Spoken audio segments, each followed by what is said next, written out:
Auzubillahi minasyaitonirrajim. Bismillahirrahmanirrahim. Alhamdulillahi rabbil alamin wassalatu wassalamu ala asyrafil mursalin wa ala alihi wa sahbihi ajma'in. Allahumma salli ala sayyidina Muhammadin abdika wa rasulika nabiyil ummi wa ala alihi wa sahbihi wa barik wa sallim. Assalamualaikum warahmatullahi wabarakatuh. Apa khabar semua? Mudah-mudahan baik insya-Allah. Salam hari Senin, salam perjuangan. InsyaAllah kita teruskan perjalanan kita sebagai hamba Allah. Jangan lupa sahabat-sahabat, perjalanan kita sebagai hamba Allah. Ingat tu je. Yang itu sebagai bekal kita. Dan bergeraklah sebagai orang kaya, berjalan sebagai CEO, berjalan sebagai menteri, berjalanlah sebagai siapa pun, tapi ingat kita hamba. Itu akan menjadikan kita sedar siapa kita. Itu akan menjadikan kita faham tentang perjalanan kita untuk apa, ke mana. Allahu Akbar. Anak-anak nak pergi sekolah, ingatkan dia kita hamba. Dan didiklah anakmu jadi seorang hamba. Allahu Akbar. Banyak mak bapak ini cakap memang sembang kari, sembang macam-macam sembang lah. Kan pengalaman saya handle madrasah selama hampir 15 tahun. Pelajar kadang-kadang umur dah 15 tahun, 14 tahun pun tak tahu mandi wajib. Nampak tak? Didik anakmu sebagai seorang hamba dan kamu mendidik anak juga sebagai seorang hamba, maka kamu akan faham bahawa kita tidak lain tidak bukan hadir ke sini bukan untuk apa, melainkan beribadah pada Allah. Hidup sebagai hamba yang beribadah pada Allah. Maka sebagai seorang hamba, kita ada tugas dan amanah yang sangat berat. Bukan gurau-gurau sahabat-sahabat. Ini orang tak kisah. Orang tak ambil tahu tentang ayat Quran. Yang tahu pasal ayat Quran pun masih bergaduh. Kan? Allahu Akbar. So, hidup kita nak berteraskan apa tuan-tuan? Nak berteraskan apa yang Allah kata, apa yang Nabi bawa, dan apa yang dikata oleh ulama'. Sebab tak ada ulama', macam mana kita nak tahu apa Nabi kata? Kan? Apa yang kita nak, macam mana kita nak tahu? And maksud tersirat ni, maka ulama' penting. Allahumma salli ala sayyidina Muhammad wa ala. Okey, sahabat-sahabat saya di TikTok, bantu kita untuk hashtag FYP and belanja kita sikit hashtag FYP. And touch screen lah, touch screen. And saya touch your heart, you touch my screen. And tap screen. Okey, dah lama kita tak buat kat muka buku ni sebab kita pun dah lama, sebab kita dah kena block. Jadi kita tak buat kat muka buku, tapi tak apa, hari ni kita buat balik lah. And sebab orang tanya tak buat ke, kita buat insya-Allah. Allahumma salli ala sayyidina Muhammad wa ala Muhammad. Dan minum tak Paris Coffee.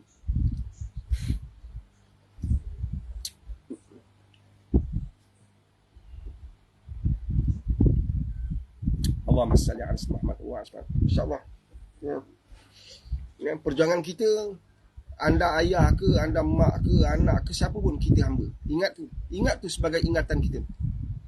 Anda cikgu, anda ustaz, anda ustazah, anda siapa pun, kita hamba. Bila kita sedar kita hamba, jawatan tu tidak akan menyebabkan kita sombong dan angkuh. Kedudukan, status, gelaran, panggilan orang ke atas kita tidak akan menjadikan kita angkuh.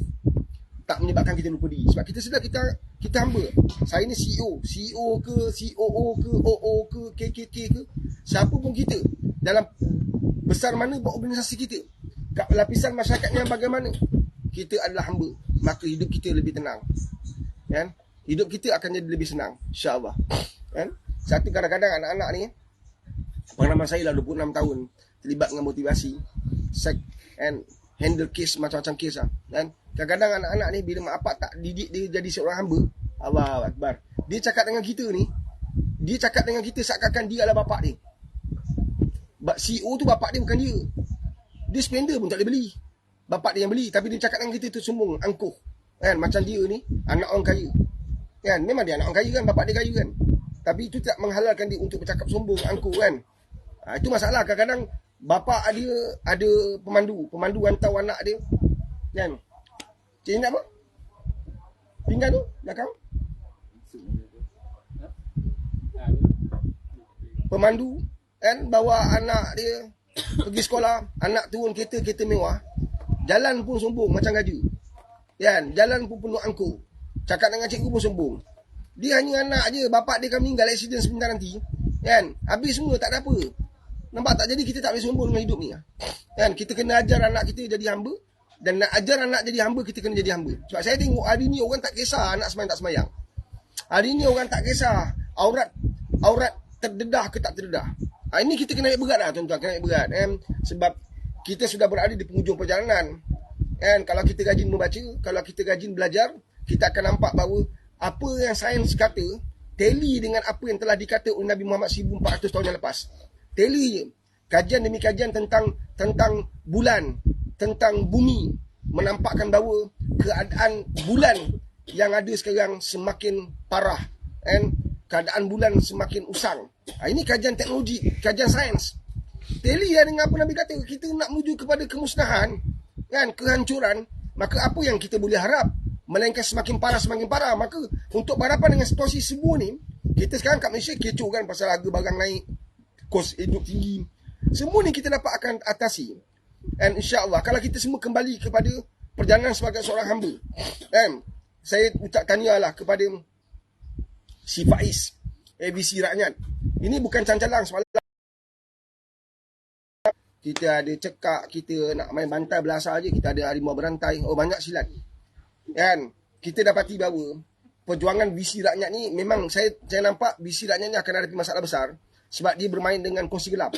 Sebab nak pastikan harga ladang sampai ke depan rumah kita, dia sedang dikawal oleh kartel. Kartel ni kebanyakan kongsi gelap. Dia pegang negara. Kalau kita berlapang dada, dia pegang ni mafia. Kartel ni mafia. Gangster. Kalau kita betul-betul nak perang mereka, kita kena bersatu hati. Kita kena ada suara yang cukup kuat. Mereka pun manusia biasa juga. Mereka ni dibela oleh orang-orang yang ada kuasa. Mereka jaga dia jaga dia. Itu perkataan the best word of kita jaga kita.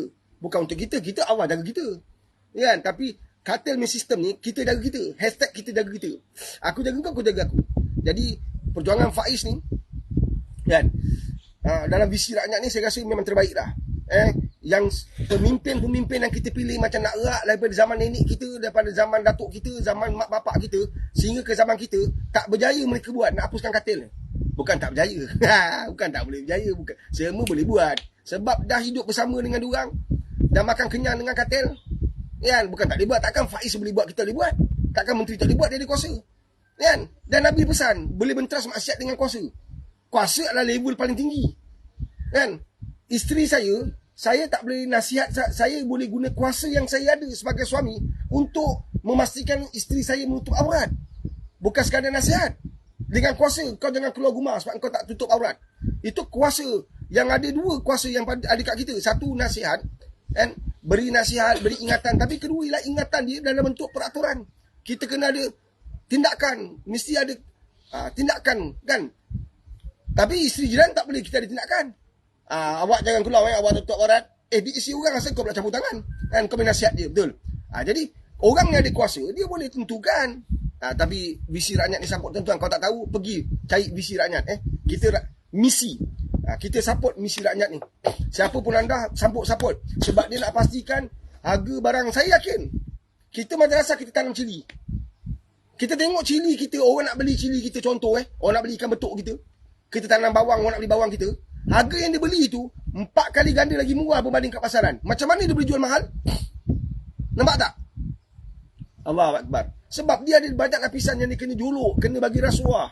Nak kena jaga. Jadi saya salute misi ni. Teruskan.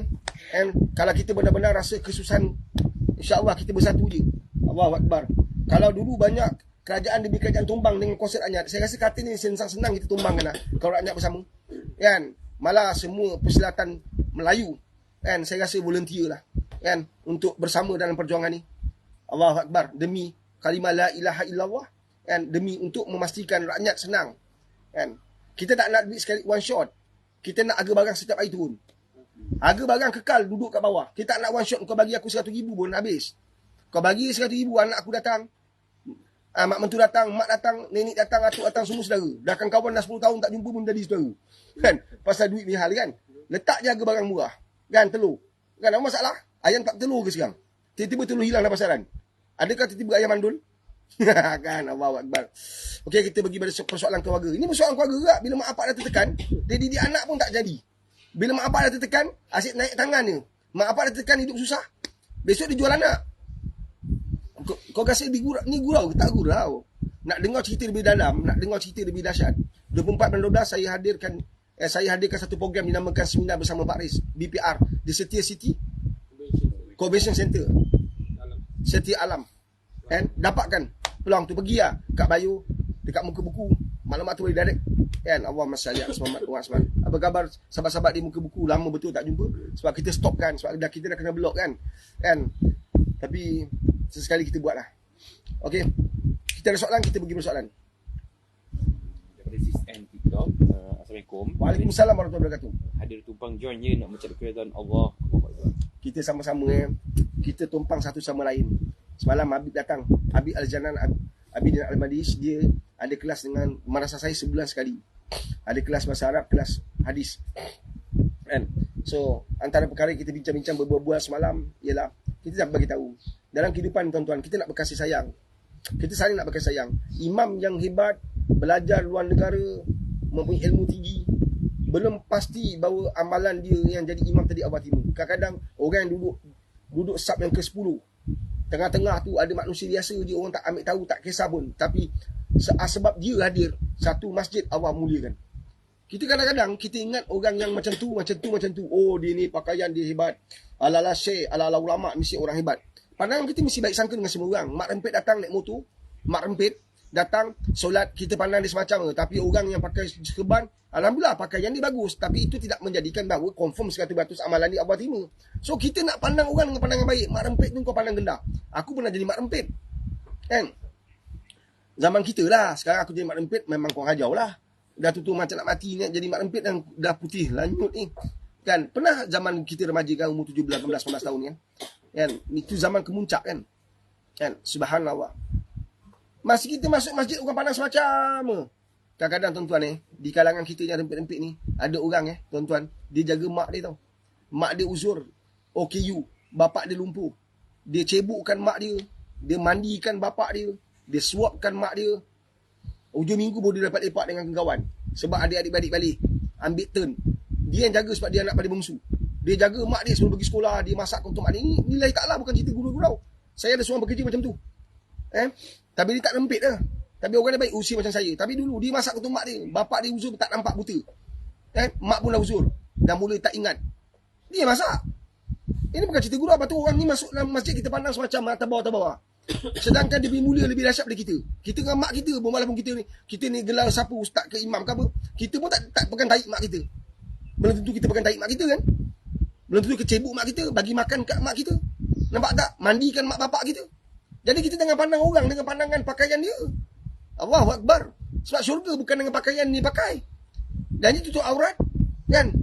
Kalau dia buka aurat pun kita jangan hina dia. Sebab Islam ni, kan, untuk semua. Maka kita khawatir pandangan negatif kita menyebabkan orang tak nampak Islam. Kita nak bawa akhlak Nabi SAW. Qudwah hasanah. Maka kita dekat dengan orang. Kan? Sebab kita nak dakwah orang. Bukan, kalau kita dah pandang orang rendah, takkan kita nak dekat. Kalau kita pandang orang sampah, mana ada orang nak dekat dengan sampah? Kalau kita dah pandang orang najis, mana ada orang nak dekat dengan orang najis? Jadi pandangan kotor kita ni kena buang. Pandangan-pandangan hina kita ni kena buang. Kan? Kita nak baik sangka, berkasih sayang ni bukan senang. Kalau orang tak dibuat, kita paksa diri kita buat, tuan-tuan. Kalau orang tak mampu buat, kita kena buat, tuan-tuan. Kalau orang tak mampu buat, kita kena buat, sahabat-sahabat. Kita kena didik anak-anak kita, kan? Di mulutnya sentiasa Allah, Allah, Allah. Ni kita kadang-kadang pandai sikit buat TikTok, kan? Kutuk orang, bantai orang. Kita faham kau belajar agama, kau hebat, alhamdulillah terima. Tapi janganlah bantai orang. Orang mungkin salah, mungkin kau benar saja. Kan? Asyik bantai orang je. Tak cantik, kan, dalam hidup ni. Kan? Allahu Akbar, subhanallah. Kan? Atas langit ada langit. Kan? Ilmu ni tak boleh sukat. Kan? Kata guru masa kita belajar silat dulu, kalau penumbuk kau ada darah, kau ingat orang tumbuk mungkin kau keluar apa? Takkan keluar cat. Ini kata guru ni untuk merendahkan kita supaya tidak sombong bila kita belajar. Dah main belajar, dah main barang, dah main ni, ambil zikir ni, buat ni kuat. Kita rasa kita hebat. Rasa hebat tu menjadikan kau lemah. Rasa kau hebat tu menjadikan kau orang yang paling hina. Kata guru apa? Kalau kau tumbuk orang berdarah, kau ingat orang tumbuk kau berdarah. Maknanya kita hamba. Tak payah. Silat yang kita ada untuk pertahankan diri kita, pertahankan keluarga kita, pertahankan agama kita. Kalau satu hari nanti ada apa-apa berlaku, bukan kita dah pergi kat tengah-tengah jalan, pergi langgar, bau orang, pergi sepuk orang, nak tunjuk jalan pun macam ni lah. Bukan tu kita belajar silat. Kadang-kadang jangan salah faham. Kecil je orang tu. Dia masuk gelanggang, kan? Bandar besar tegangkan. Sebab dia tahu kunci. Dia tahu buah pukul, kan? Kecil je kan? Enggak lah Kecil kalau main silat olahraga, dia ada kategori-kategori. Tapi kalau kita bebas, yang kecil tu jangan main, kan? Dia ada kunci dia. Dia ada buah pukul. Dia jumpa je, pam, terangkat. Next soalan. Daripada aku hamba Allah, ya. TikTok. Assalamualaikum Faris. Waalaikumsalam warahmatullahi. nak tanya macam mana nak nasihatkan mak mertua yang tak maafkan anaknya, terasa hati anak yang jaga maknya. Dia begini sahabat, orang berhak untuk label kita, buat apa saja pada kita. Orang berhak, itu hak dia. Hak kita yang kita ambil berat sekarang. Kalau mak mentua kita, mak kita, bapak kita, siapa pun, adik-beradik kita tak suka kita, benci kita, tomah kita, aibkan kita, itu hak dia. Jangan habiskan masa fikir apa yang dia buat. Fikir apa yang aku patut buat untuk membalas setiap perbuatan mereka ni. Nampak tak? Kan kita pokok mangga, semalam Habib sebut lagi ni. Kita kan pokok mangga, dibaling dengan batu, dibalas dengan buah yang boleh makan, mengenyangkan. Allahu Akbar. Memang perit jalan ikut Nabi ni, perit. Jalan ikut Nabi ni memang jalan ni sukar. Jalan ikut Nabi ni jalan ni air mata. Siapa nak ikut jalan, nak ikut Nabi, jalan ni perlu air mata. Jalan ni kena sabar. Inna Allah ma'asabirin. Allah bersama dengan orang yang sabar. Jalan ni jalan yang sukar. Kalau mak mentua kita buat apa pun, dia tak maafkan kita. Tugas kita tetap berbaik dengan dia. Tugas kita tetap beri yang terbaik kepada dia. Tugas kita jangan balas. Jangan khianat. Jangan buat apa yang dibuat pada kita. Banyak nasihat isteri kita, kalau isteri kita yang berbalah dengan mak mentua kita, mak dia sendiri. Nasihat, kita rendah diri. As a humble, we must always humble. Orang yang berada di tempat paling rendah adalah orang yang paling mulia sisi Allah. Kat mana tu baris ketika engkau sujud? Engkau baca apa? Ya Allah, engkau maha tinggi. Itu yang kita baca. Ya Allah, engkau maha tinggi. Di saat engkau paling rendah, engkau sebut pada Allah, Ya Allah, engkau maha tinggi. Engkau baca ayatul kursi. Engkau kata apa? Ya Allah, engkau berdiri sendiri. Engkau maha hidup. Nampak tak? Allahu Akbar. So, ini merendahkan kita. Dari sudut fizikalnya, tapi meninggikan makam kita. Jadi kalau mak mentua kita buat apa saja, kan? Sebab tu untuk bertahan, dia tidak boleh hanya dengan mencari kata-kata motivasi. Untuk bertahan, dia tak boleh mencari nasihat orang. Untuk bertahan, sahabat, untuk mengajar hati untuk bertahan, ketika dituang dengan air mendidih, tak terasa sakit, tak terasa panas. Seperti mana Nabi Allah Ibrahim berada di api yang marak, tak rasa panas. Sebab api, kalau Allah tarik panasnya, tak rasa panas. Nampak tak? Oh, hebat mujizat. Sebenarnya Nabi ada mujizat. Kita pun ada kelebihan. Kalau kita dah kenyang, makan apa saja pun tak kenyang. Apa saja pun tak boleh makan lagi. Ambil KFC ni, aku beli bau, tak boleh makan, dah kenyang. Nampak? Allah dah tarik. Allah dah tarik. Bila kau sakit, macam-macam makan datang, kau boleh makan? Tak boleh. Jadi, untuk kuatkan hati kita, untuk bertahan dengan tomahan, kutukan, orang tam, kan? Dengan zikir. Antara zikir paling besar, antaranya, ada banyak zikir. Ambil sahabat yang bertanya soalan tadi, ajak isteri buat amalan sama-sama. La ilaha illallah, la ilaha illallah. Zikir la ilaha illallah ni, zikir tauhid ini akan melepaskan kamu daripada seksaan. Kan? Seksaan kubur dan juga akhirat. Kalau dia boleh lepaskan kamu daripada seksaan-seksaan ini, maka dunia dia boleh lepaskan kamu dengan senang. Sebab dengan zikir yang ada, tertanam, yang terbenam dalam diri kita, akan menjadikan kita kuat untuk berhadapan dengan semua perkara yang berlaku. Zikir, itu kunci besar. La ilaha illallah, la ilaha illallah, la ilaha illallah. Berapa? Semampu yang kamu boleh. Jadikan zikir. Kemudian kamu beritahu, Ya Allah, Ya Allah, dengan zikir la ilaha illallah ini, Ya Allah, dengan kehebatan, dengan kelebihan, Ya Allah, zikir ini tolong aku jadi orang yang sabar. Jadikan aku orang yang menerima segala tumahan, menerima segala kutukan, kritikan, Ya Allah. Jangan aku membalas mereka, Ya Allah. Sesungguhnya yang terbaik membalasnya hanya Engkau, Ya Allah. Tapi pada masa sama, kita kena buat baik dengan mak mentua kita. Ajar isteri kita baik. Saya pernah kongsi satu cerita satu ketika dulu. Seorang perempuan ni, dia anak yang baik, dan anak yang rajin, anak yang beradab. Tapi tuan-tuan, dengar pesan saya baik. Satu, saya sangat-sangat mengharapkan anda pergi program saya 24/12. Tidak menjadikan saya kaya. Sebab program tu hanya bernilai RM30. Sedangkan saya bayar day one tu saja RM50,000 lebih. RM50,000 lebih. Dan tapi tiket yang saya kenakan RM30. Jangan tidak-tidak dah. Saya tak nak anda datang free. Anda tak rasa syukur nanti. Anda tak rasa perit. Sedikit lah rasa RM30 kan zaman sekarang. Tak apa. Kan? Pak Aris macam mana nak dapat keuntungan? Saya tak akan dapat untung kat situ. Tapi saya yakin saya akan dapat untung di tempat lain. Kan? Sepanjang usaha saya nak buat benda yang baik, Allah akan bagi untung saya lebih awal. Kan? Untung tak semesti bentuk duit. Bila Allah bagi saya bahagia, itu dah untung. Bila Allah bagi saya anak-anak yang dengar cakap saya dah untung. Bila saya dapat isteri yang patuh kata-kata saya dah untung. Bila saya duduk di tempat di mana semua anak-anak madrasah saya sedang mengaji, saya untung. Saya berada di madrasah saya sekarang. Madrasah Tahfiz Al-Quran Rabi'atul Arabiyah. Itu satu kebahagiaan bagi saya. Bila saya berada di sebuah tempat di mana saya boleh dengar lawangan azan setiap masa tanpa henti, itu dah untung bagi saya. Bila saya dapat solat jemaah tanpa putus, itu dah untung bagi saya. Nampak tak? Maka keuntungan ni saya nak bagi balik dalam bentuk program saya yang Allah bagi saya sedikit kebakaran. Nampak? Satu hadir tuan-tuan. Hadir ke program macam ni supaya anda dapat manfaat. Sebab pada zaman hari ni tuan-tuan, kita tak dapat duga apakah ujian-ujian yang akan datang yang sedang menunggu kita. Apakah ujian-ujian yang sedang berada di depan kita. Saya bimbang di saat ujian tu sampai kita tak mampu nak hadapi. Di saat ujian sampai kita tak cukup kuat untuk hadapi. Suatu sekarang bekalan. Ustaz saya datang jumpa saya. Dia ada masalah keluarga yang sangat besar. Ya? Ustaz saya dia jumpa saya, dia kata dia ada masalah, papa bercerita kat saya. Dia kata, apa patut dia buat? Dia kata, dia jumpa saya semalam. Apa patut saya buat? Saya kata pada dia, simple jawapan saya. Jangan tunggu sampai masalah datang, baru kau terfikir apa aku nak buat. Lakukan, satu dia kata, rebut 5 sunatan 5. Ketika kau sihat, kau buat apa? Ketika kau muda, kau buat apa? Nampak tak? Ketika kau mampu berjalan, kau buat apa? Nak tunggu kau koma, baru nak buat satu. Maka bekalkan diri kamu. Sebab bekalan yang kau bawa untuk akhirat tadi tu, boleh dimanfaatkan untuk dunia. Jangan salah faham. Bangun tahajud. Bila kamu jaga tahajud, saya pernah dihalau keluar. Madrasah saya pernah dihalau keluar. Madrasah saya pernah dihalau keluar. Isu sangat besar di negeri Melaka. Sebab dia melibatkan kerajaan negeri. Satu ketika dulu. Ini satu isu yang sangat-sangat besar. Dia melibatkan pentadbiran negeri. Sebuah madrasah yang kita berjuang untuk Al-Quran, tiba-tiba diarahkan keluar dengan alasan-alasan tak masuk akal. Alasan-alasan yang sangat menjijikkan. Kita lawan, kita bukan tak lawan, kita lawan, kita fight kan. Tapi ada satu-satu yang menarik sebenarnya bila saya lalui benda ni. Allahu Akbar. Kan? Jadi saya kaitkan apa yang saya lalui dengan apa yang ustaz saya lalui. Isu ni sangat besar. Saya kata, ustaz, andainya kita memang jaga tahajud. Tahajud itu adalah bekalan kita bila kita ada masalah. Tahajud ni sebenarnya bukan cerita dalam kubur saja. Orang yang menjaga tahajud adalah orang yang Allah muliakan, orang yang Allah pandang. Dia adalah radar, dalam radar kasih sayang Allah. Bila Allah dah sayang kau, engkau kasih apa? Engkau tak ada macam ni pun, kau terlintas pun Allah bagi kau.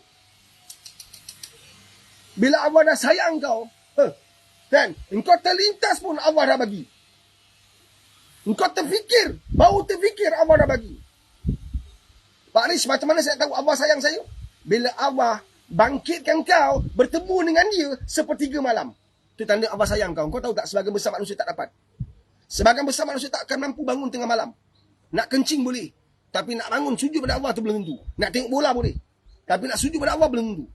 Bila Allah pilih kau, kata ulama', kata guru saya, apabila kamu dijauhkan daripada maksiat, kamu disibukkan dengan akhirat, itu tandanya Allah sayang kau.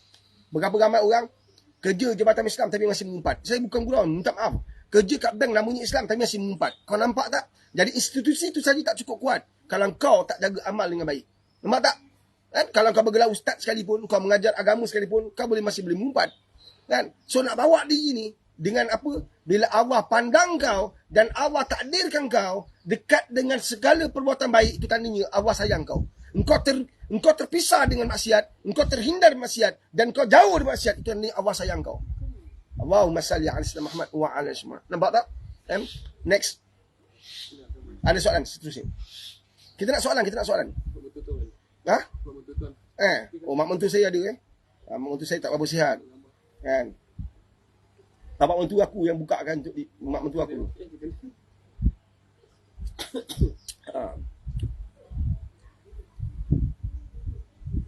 Allahumma salli ala sayyidina Muhammad wa ala semua. Allahu Akbar. Ni kehidupan kita sahabat-sahabat. Kita nak bawa diri kita ke mana sebenarnya? Nak bawa pergi mana? Kaya mana kita ni? Tiap-tiap hari cari duit. Tapi yang memberi kau duit kau tak ingat. Wah, majikan bagi kau duit, bukan main kau hormat. Tapi Allah yang bagi kau rezeki, kat mana dia? Dalam perjuangan kau. Kat mana dia dalam perjalanan hidup kau? Nampak tak? Kenapa kau tak boleh bangun malam tadi? Kenapa kau tak boleh pegang Quran sebentar tadi? Kenapa kau tak boleh jaga duha? Kenapa kau tak boleh zikir? Apa masalah kita? Sebab kau remehkan perjalanan hidup kat dunia. Sebab kau remehkan kehidupan kau. Engkau ingat kau akan jumpa lagi seperti apa yang kau jumpa hari ini besok. Engkau ingat apa yang kau lalui setiap hari itu sama. Engkau ingat kau akan sihat sampai bila-bila. Engkau ingat bahawa engkau sentiasa akan dapat berita baik. Diselang-selangkan Kadang-kadang di celah-celah kebaikan akan ada berita buruk. Kan? Tiba-tiba kita dapat berita. Kan? Yang menyebabkan kita, semalam saya jumpa yang bawa Habib, sahabat saya. Dia kata, Pak Riz, doakan saya, semoga saya kuat. Anak saya usia 6 tahun. Alamak, Allahu Akbar. Anak saya usia 6 tahun. Allah baru panggil dia balik. Seminggu ke 2 minggu ke baru meninggal. Pak Riz, doakan saya agar saya kuat. Nampak tak? 6 tahun tuan-tuan, tengah sonok main. Tengah sonok kita berguling. Tengah sonok kita bergomol. Tengah sonok kita peluk. Kalau balik kerja penat-penat nampak anak 6 tahun. Dan hilang penat kerja kita. Allah panggil balik tuan-tuan. Kalau kamu rasa ujian kamu berat, ada orang ujian lagi berat. Semalam saya ada ujian berat. Semalam Allah uji saya ujian sangat berat. Kan? Sebab ada orang yang kenal saya khianat kepada perjalanan masa saya. Tapi saya terima, alhamdulillah. Saya tak boleh share kat sini lah. Ada orang yang kenal saya khianat saya. Kenakan saya. Alhamdulillah, syukur. Saya kata berisi saya, alhamdulillah. Kan? Sebab sebentar tadi, tengah hari tadi saya dengar orang kehilangan, sahabat saya kehilangan anak. Setakat apa yang kita hilang ni kecil. Lepaskan. Alhamdulillah, syukur. Sebab Allah ada. Dan Allah Maha mengetahui. Nampak hidup kita tuan-tuan, kita boleh dikhianati oleh orang yang paling kita kenal tu, orang tu paling mudah untuk khianat kita. Dan Allah Akbar. Kadang-kadang saya bagi pepatah, saya ungkapkan sendiri. Kadang-kadang jari engkau nampak orang tu adalah kesian tak makan. Engkau bagi dia makan. Engkau suapkan dia. Dalam keadaan dia lemah, tak upaya, tak ada daya, engkau suapkan nasi kat mulut dia. Pam. Tiba satu hari dia dah kenyang, dia gigit jari engkau. Mbak, ini kehidupan hari ni kau akan jumpa berlambak. Kan? Kau akan jumpa berlambak. Tak payah engkau ungkit. Dulu aku tolong kau, tak payah. Engkau terima je dia gigitan dia kat engkau tu. Terima je. Inilah hidup. Adakah kamu akan berhenti untuk menghulurkan bantuan pada orang? Tidak. Adakah kamu akan menoktahkan sumbangan kamu pada orang? Tidak. Adakah itu akan menyebabkan kamu putus asa untuk tolong orang? Tidak. Jangan semua ini melemahkan usaha kamu untuk tolong orang. Jangan. Allahu Akbar. Sebaliknya menjadikan kita lebih bersemangat untuk teruskan perjuangan. Nampak tak? Lagi sakit dipukul, lagi bangkit kita berdiri. Lagi kuat hinaan, lagi maju kita ke depan. Apa pepatah orang silat? Selangkah ke depan, pantang anak Melayu mundur ke belakang. Jadi jangan undur. Undur tu mundur. Kita terus bergerak. Dalam bentuk jemaah kita kuat. InsyaAllah. Allahumma salli ala Muhammad wa ala Muhammad. Soalan daripada followers. Kenapa anak saya susah nak sangat hormat mak tiri dia? Puas saya rapatkan mereka. Dia begini, apa sahabat. Pertama, kita pegang satu prinsip mudah. Untuk menerima seorang yang lain, orang luar dalam kehidupan itu bukan senang. Dia mungkin ada, bukan mungkin, saya yakin, memori dia, kenangan dia, ingatan dia kepada mak dia yang sebenarnya melahirkan dia itu cukup kuat. Saya tak pasti anda bercerai hidup atau bercerai mati, tapi ingatan cukup kuat. Sebab itu sangat penting untuk muzakarah, ta'aruf, itu sangat penting. Ketika kamu ada anak 2-3 orang, kemudian kamu masih muda, nak berkahwin seorang lagi, baik lelaki maupun perempuan, mesti ada ta'aruf. Mesti ada suai kenal. Mesti ada sesi pertemuan. Mesti ada sesi perbincangan. Dan mesti buat amalan secara berterusan. Mudah-mudahan hidayah Allah bagi pada anak kita menerima teman baru kita. Ini perkara kena buat. Kita jangan hentam je. Kita main kahwin, kita kahwin, nak kenal seorang lelaki kita kahwin. Kenal seorang perempuan kita kahwin. Orang kata engkau anak engkau, kita, aku yang nak kahwin, dia buat apa kalau aku tak, besok kalau dia dah besar-besar, siapa nak uruskan aku? Dia bukan begitu sebenarnya. Apa pun kita buat, hatta nak bakar siapa pun, kita minta bantuan Allah. Punya adab kita dengan Allah. Satu kita kata bismillah. Nak pakai slipper, bismillah. Nak pakai baju, bismillah. Tak baca, boleh pakai? Boleh. Tapi adab engkau, mana adab engkau? Mana adab engkau? Nak keluar rumah. Apa kita baca nak keluar rumah? Nak keluar rumah baca? Bismillahirrahmanirrahim, la haula wala quwwata illa billah. Kan? Itu adab kita. Sebab kita nak keluar ni, engkau rasa apa? Ada jimbalang, ada pontianak, ada kom-kom, ada langsui dalam bentuk manusia. Maksudnya apa? Akhlak buruk-buruk, bencana, musibah sedang ada kat depan. Kita minta bantuan Allah. Nampak? Itu adab kita dengan Allah. Jadi sahabat, saya nak bagi anda tips. Bila anak anda mula menolak orang yang anda sayang, saya ada satu kes.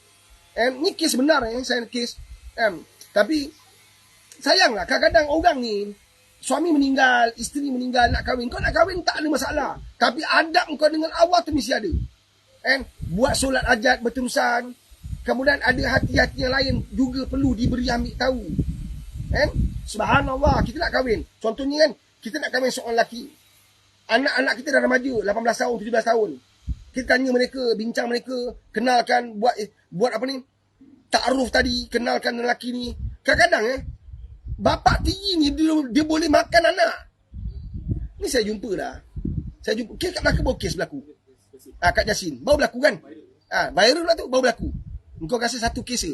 Aku nak cakap terang kat korang Pak Lee nak cakap terang Allah Akbar. Kebanyakan kes semua off record sebab nak jaga maruah keluarga. Kebanyakan 10 nak cari satu buat laporan polis pun susah. Semua off record. Gitu kau tak viral tu mesti off record. Mak saudara campur tangan nenek saudara campur tangan nenek atuk semua marah-marah. Tapi dah jangan panjang-panjang cerita dah berlaku nak macam mana. Dah. Ini yang saya lalui. Kan dalam kes saya tahun lepas saya handle sebab bapak tiri bercakap lucah dengan anak tiri cakap lucah. Jadi benda ni sampai kat saya. Saya wajib campur tangan. Kan? Dia bercakap lucah tu maknanya dia ada intention. Kalau perempuan tu balas bermakna dia tahu perempuan ni berahi. Kadang-kadang saya cakap ikhlas tuan-tuan, dengar tuan-tuan, satu tolonglah. Sahabat-sahabat, kalau kamu sayang anak-anak kamu, hari ni orang pakai ilmu penduduk berlambak-lambak. Dia dapat kat mana? Dia Google dia. Dia dapat ilmu ni kat internet berlambak-lambak. Ilmu penduduk. Lepas tu setiap hari berahikan jiwa dan perasaan dengan tengok video lucah. Sedih sekarang kan. Kalau sebenarnya kita boleh halang video lucah ni. Kalau kerajaan Malaysia nak halang, boleh halang. Sebenarnya dia boleh halang video-video porno ni masuk kat Malaysia. Dia boleh halang. Dia ada kuasa. Kalau dia boleh blok aku, aku yang tak lucah ni, dalam buku-buku kan banyak kat TikTok kena blok. Kalau dia boleh blok kita, kenapa dia tak boleh blok video lucah? Sebab tak nak buat. Itu je, ada kuasa tapi tak mampu buat. Dia pegang semua Menteri Melayu. Jawab besok dengan Allah. Yang pusat-pusat pelacuran tu berlambak tu satu hal. Kan? Tapi kita cerita pasal porno-porno ni berlambak ni. Kenapa tak boleh halang? Apa isu ni? Ada negara, ada aplikasi langsung tak dipakai. Dia blok terus. Kan? Kenapa tak boleh? Sebab kita tak nak buat. Saya pelik, tak ada tekanan sungguh-sungguh. Cuba kita tekan sikit. Kan? Jadi ini satu bimbang. Jadi saya nak kongsi. Sekejap saya nak bagi tips pada bapak yang tadi ke mak ke bapak? Tadi Mak Maknanya dia tak boleh jumpa, dia tak boleh terima bapak tiri dia. Tak kisahlah bapak tiri ke mak tiri. Begini, jangan desak, jangan tekan. Dia akan merosakkan keyakinan anak kepada kita. Dia menyebabkan anak tu rasa mak dah tak sayang dia. Mak dah tak percaya pada dia. Ini yang saya jumpa banyak kes. Duduk sama anak, spend masa, cakap pada isteri baru kita, cakap pada suami baru kita, awak kena banyak sabar dengan anak saya. Awak terima saya bermakna wajib awak terima anak-anak saya. Awak kena sabar. Awak dah berjanji kan, awak kena sabar. Mungkin kerana anak-anak saya begini. Tapi awak kena sabar. Awak kena terima hakikat saya ada anak-anak yang dulunya dimanjakan oleh bapak ni cukup luar biasa. Awak boleh buat perubahan. Tapi jangan sampai perubahan itu menyebabkan mereka hilang yakin pada awak. Menyebabkan mereka rasa awak nak kontrol hidup mereka perlahan. Kita bincang suami isteri baik-baik. Kemudian kita, isteri atau suami duduk dengan anak kita. Borak hati ke hati. Dia tak boleh terima peringkat awal. Tak apa, jangan give up. Jangan full stop. Tak apa, mak terima engkau punya pendapat. Mak terima engkau punya pandangan. Mak terima engkau punya keinginan. Tapi mak doa, semoga engkau dapat terima ayah engkau yang baru ni, mak yang baru ni. Kena banyak berbual. Anak remaja kena banyak berbual. Awak cipta dia ada dua telinga macam kamu. Kamu nak, kenapa kamu kahwin satu lagi? Sebab kamu nak ada peneman kepada kamu. Kesunyian kamu akan terubat. Kelesuan kamu akan terubat. Nampak tak? Begitu anak. Dia perlukan kamu. Dia paling percaya pada kamu. Sebab mak kandung dia, bapak kandung dia. Maka kamu kena duduk sama dengan dia. Support dia. Ambil berat tentang dia. Pada peringkat itulah kamu boleh beli hati dia. Kan? Keluar sama, dia buat tak tahu dia bapak tiri pada mak tiri, biarkan. Dan kita harapkan pasangan kita yang nak menerima anak tiri ni dan benar-benar sungguh-sungguh usaha. Kadang-kadang ada orang dah buat macam-macam tapi tak berjaya. Jangan give up. Tak berjaya hari ini, belum tentu tak berjaya besok. Ada orang kata dah 10 tahun dah, anak tiri masih dia. Syukur Alhamdulillah, kamu dah buat something, kamu dah sungguh-sungguh. Kan? Seperti mana kita kongsi banyak perkara. Apa pun berlaku, jangan balas. Jangan balas api dengan api. Satu manusia yang paling Allah muliakan adalah manusia yang ketika dia marah, kan, dia tidak membalas. Kan? Ketika dia marah, dia berhentikan tindakan dia. Allahu Akbar, subhanallah. Allahumma salli ala Muhammad wa ala Muhammad. Daripada Amsha Mix Channel, Assalamualaikum Pak Aris. Waalaikumsalam warahmatullahi wabarakatuh. Macam mana nak taubat tapi nak elak buat dosa yang sama? Bila kamu kekal berada di persekitaran yang sama, boleh saja kamu lakukan perkara yang sama. Kamu dah bertaubat main ganja, tapi kamu masih berkawan dengan penagih-penagih dadah. Kamu dah bertaubat berzina, tapi kamu masih lagi berkawan dengan kaki-kaki pezina. Kamu masih lagi duduk di tempat kerja yang nampak aurat orang. Kamu bukan senang nak ubat kecanduan tadi tu. Dan kerinduan pada maksiat tu kuat. Sebab dia hanya boleh diatasi dengan buat amalan secara berterusan dan minta bantuan Allah sungguh-sungguh. Bila orang suka berzina, kan, bila dia suka berzina dan dia bertaubat pada Allah, dia punya mood, dia punya minat, dia punya candu, dia punya keinginan berzina tu masih wujud. Kan? Jadi nak hapuskan tu kena perlahan. Bila melibatkan ketagihan, melibatkan keinginan, dia perlukan satu kesungguhan yang mendalam. Bila orang suka tengok video lucah, dia kena hapuskan semua lama-lama sesawang yang berkaitan dengan video lucah. Dia kena berani buat. Dan bila jalan, dia kena berani tolak. Sebab kekuatan kita ialah diri kita. Kita jangan harapkan orang tolong kita. Remote control diri kita ada kat tangan kita. Kita kena remote control hidup kita.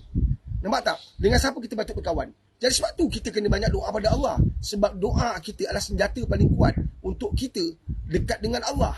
Sebab dengan doa Allah hapuskan semua dosa kita. Dengan doa sekejap tu Allah boleh hapuskan dosa-dosa kita. Sekelip mata. Sebab tu tuan-tuan dan sahabat-sahabat, doa itu kena berterusan. Kena jalan. Wudu'ani astajib lakum. Kan Allah sentiasa menanti doa-doa hamba-hambanya.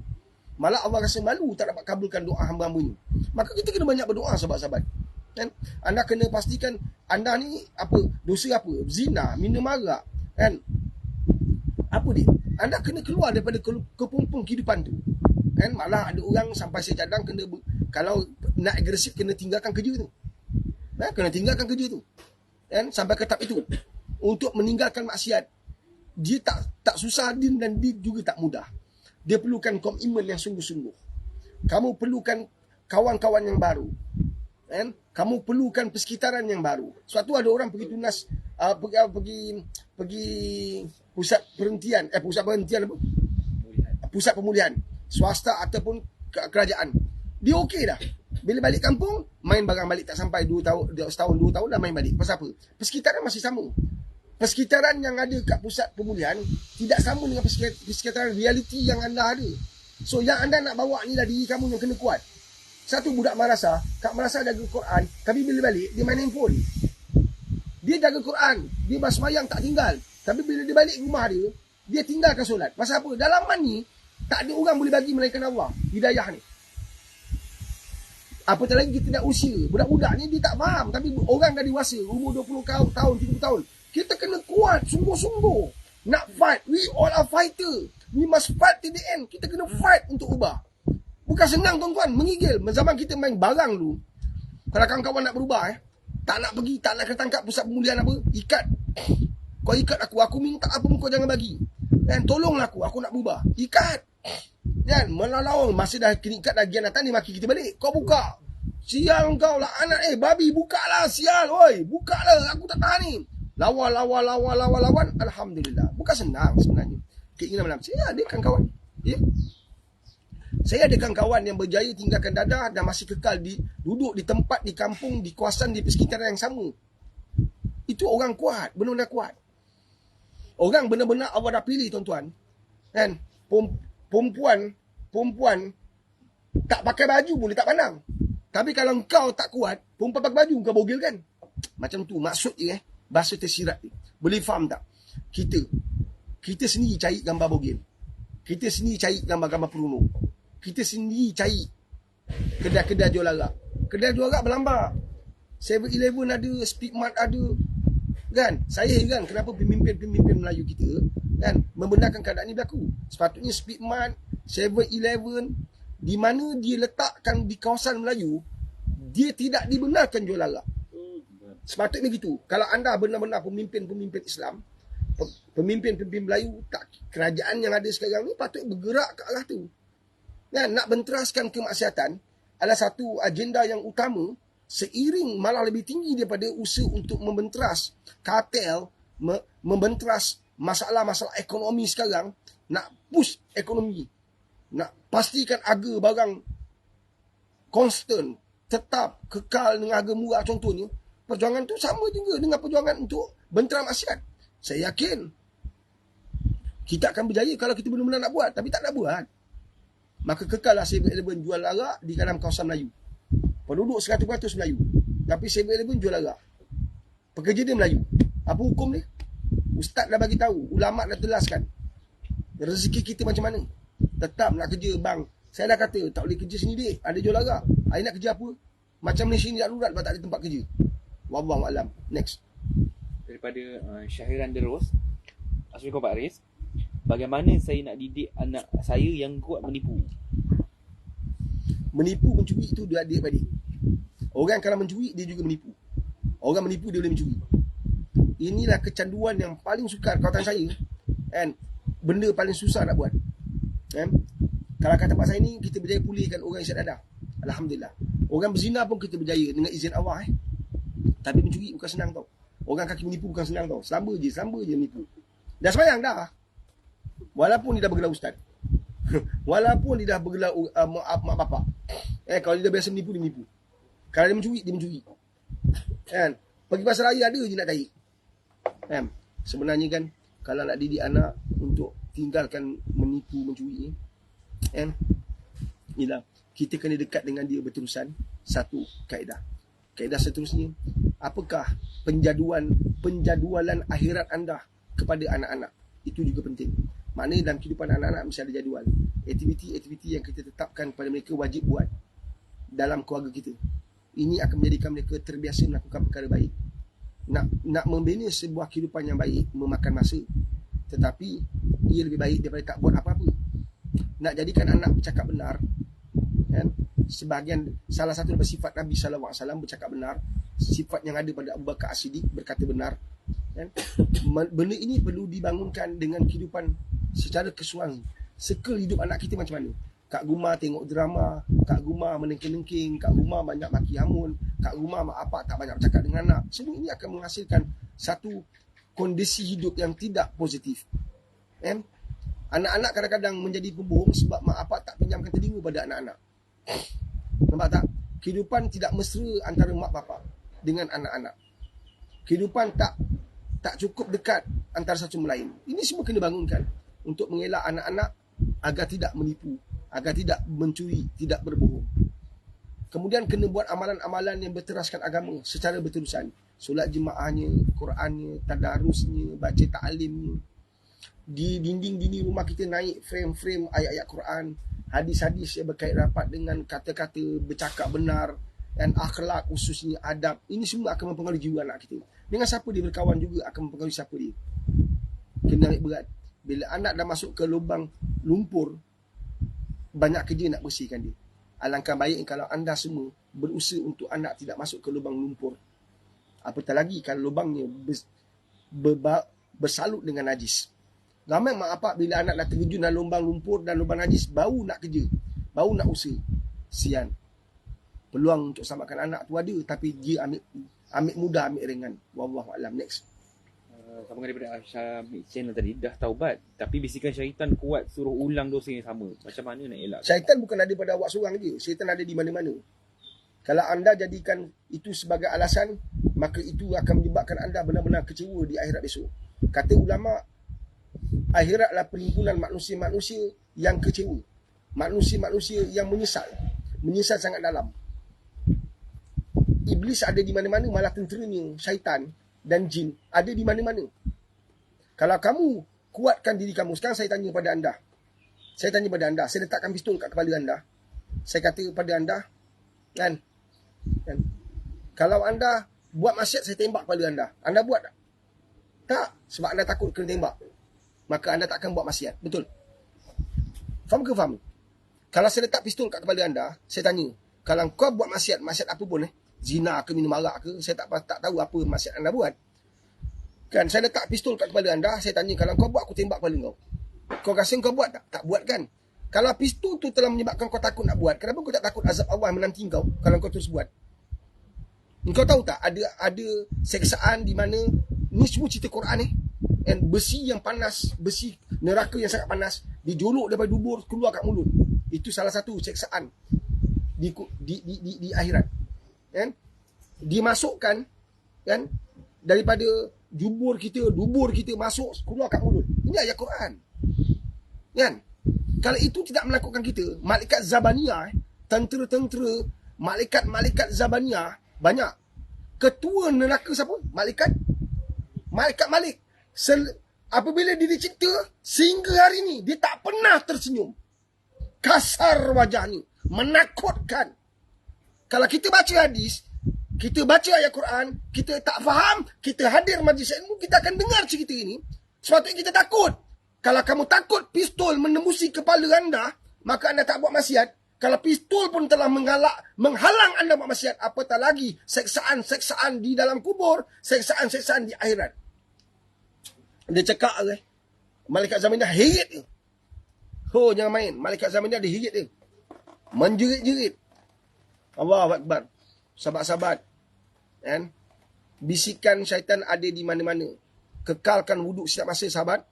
Setiap 24 jam kekal wuduk, batal wuduk balik. Jadikan wuduk sebagai amalan. Kan? Dua. Kan? Kalaulah saya tak tahu apa amalan anda, apa maksiat anda buat. Kalaulah benda tu berkait rapat dengan handphone, stop handphone. Kalau berkaitan dengan kedai, office, stop. Berhenti kawan orang tu sekejap. Kita kena samakan iman kita. Kita kena samakan diri kita.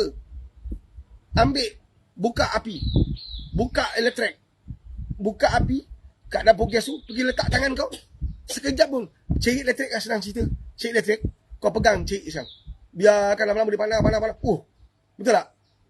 Sekarang ni, kau pegang, tangan aku pegang kau. Tangan aku ni ada pakai sarung yang takkan panas. Aku pegang tangan kau. Ketika kau menjerit, aku tetap pegang tangan kau. Kau tak ada buka tangan kau tu. Aku tetap pegang. Kau rasa apa? Itulah seksaan dalam neraka. Engkau tak ada usaha dan tak ada upaya nak tinggalkan kesakitan tu. Satu dia kata, penghuni neraka tidak mati, tidak hidup. Tak sempat mati, hidup. Tak sempat hidup, mati. Tak hidup, tak mati. Jangan main. Kan? Allah Akbar. Next. Daripada Arin Mas, Assalamualaikum Pak Riz. Bagaimana cara kita untuk mendapatkan hidayah daripada Allah Taala? Terima kasih. Kena cari. Kalau kau duduk kat rumah, tiba-tiba engkau harap duit datang daripada syarikat engkau, mustahil kan? Engkau duduk kat rumah, tiba-tiba akaun kau penuh, akaun bank kau penuh, mustahil kan? Kau kena cari kan? Kalau kerja kau, rezeki kau cari, hidayah pun kau kena cari. Cari dengan mohon pada Allah berterusan. Cari dengan usaha untuk dapat kawan-kawan yang baik, hadir majlis ilmu. Dan kau cakap pada Allah, wahai Allah, berikan aku hidayah. Satu Nabi pesan, tuan-tuan. Satu Nabi pesan, minta hidayah setiap hari. Engkau ulama, engkau ustaz, engkau tuan guru, engkau ustazah, engkau orang alim, engkau wali Allah, siapa pun kita, tetap minta hidayah Allah. Tetap tak boleh putus minta hidayah Allah. Apatah lagi kita ni, haprak-haprak bangsa-bangsa kita ni.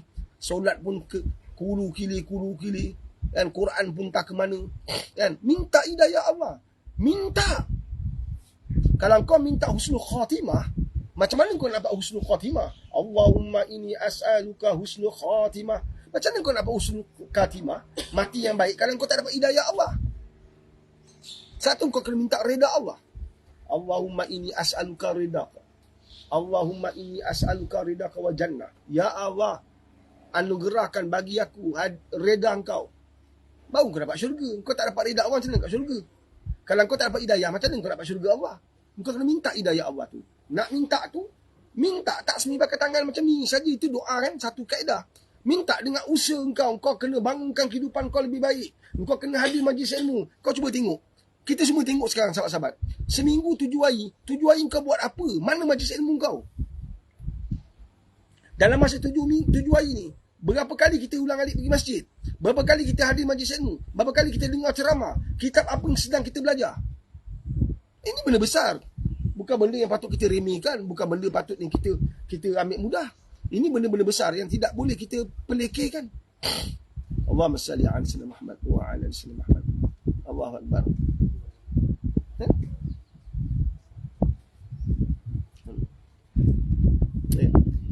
Daripada Syahrimbo, Assalamualaikum Pak Aris. Waalaikumsalam warahmatullahi Nak wabarakatuh. tanya, adakah dosa maksiat kecil? Bukan semua dosa maksiat besar semua tu. Contoh pegang tangan.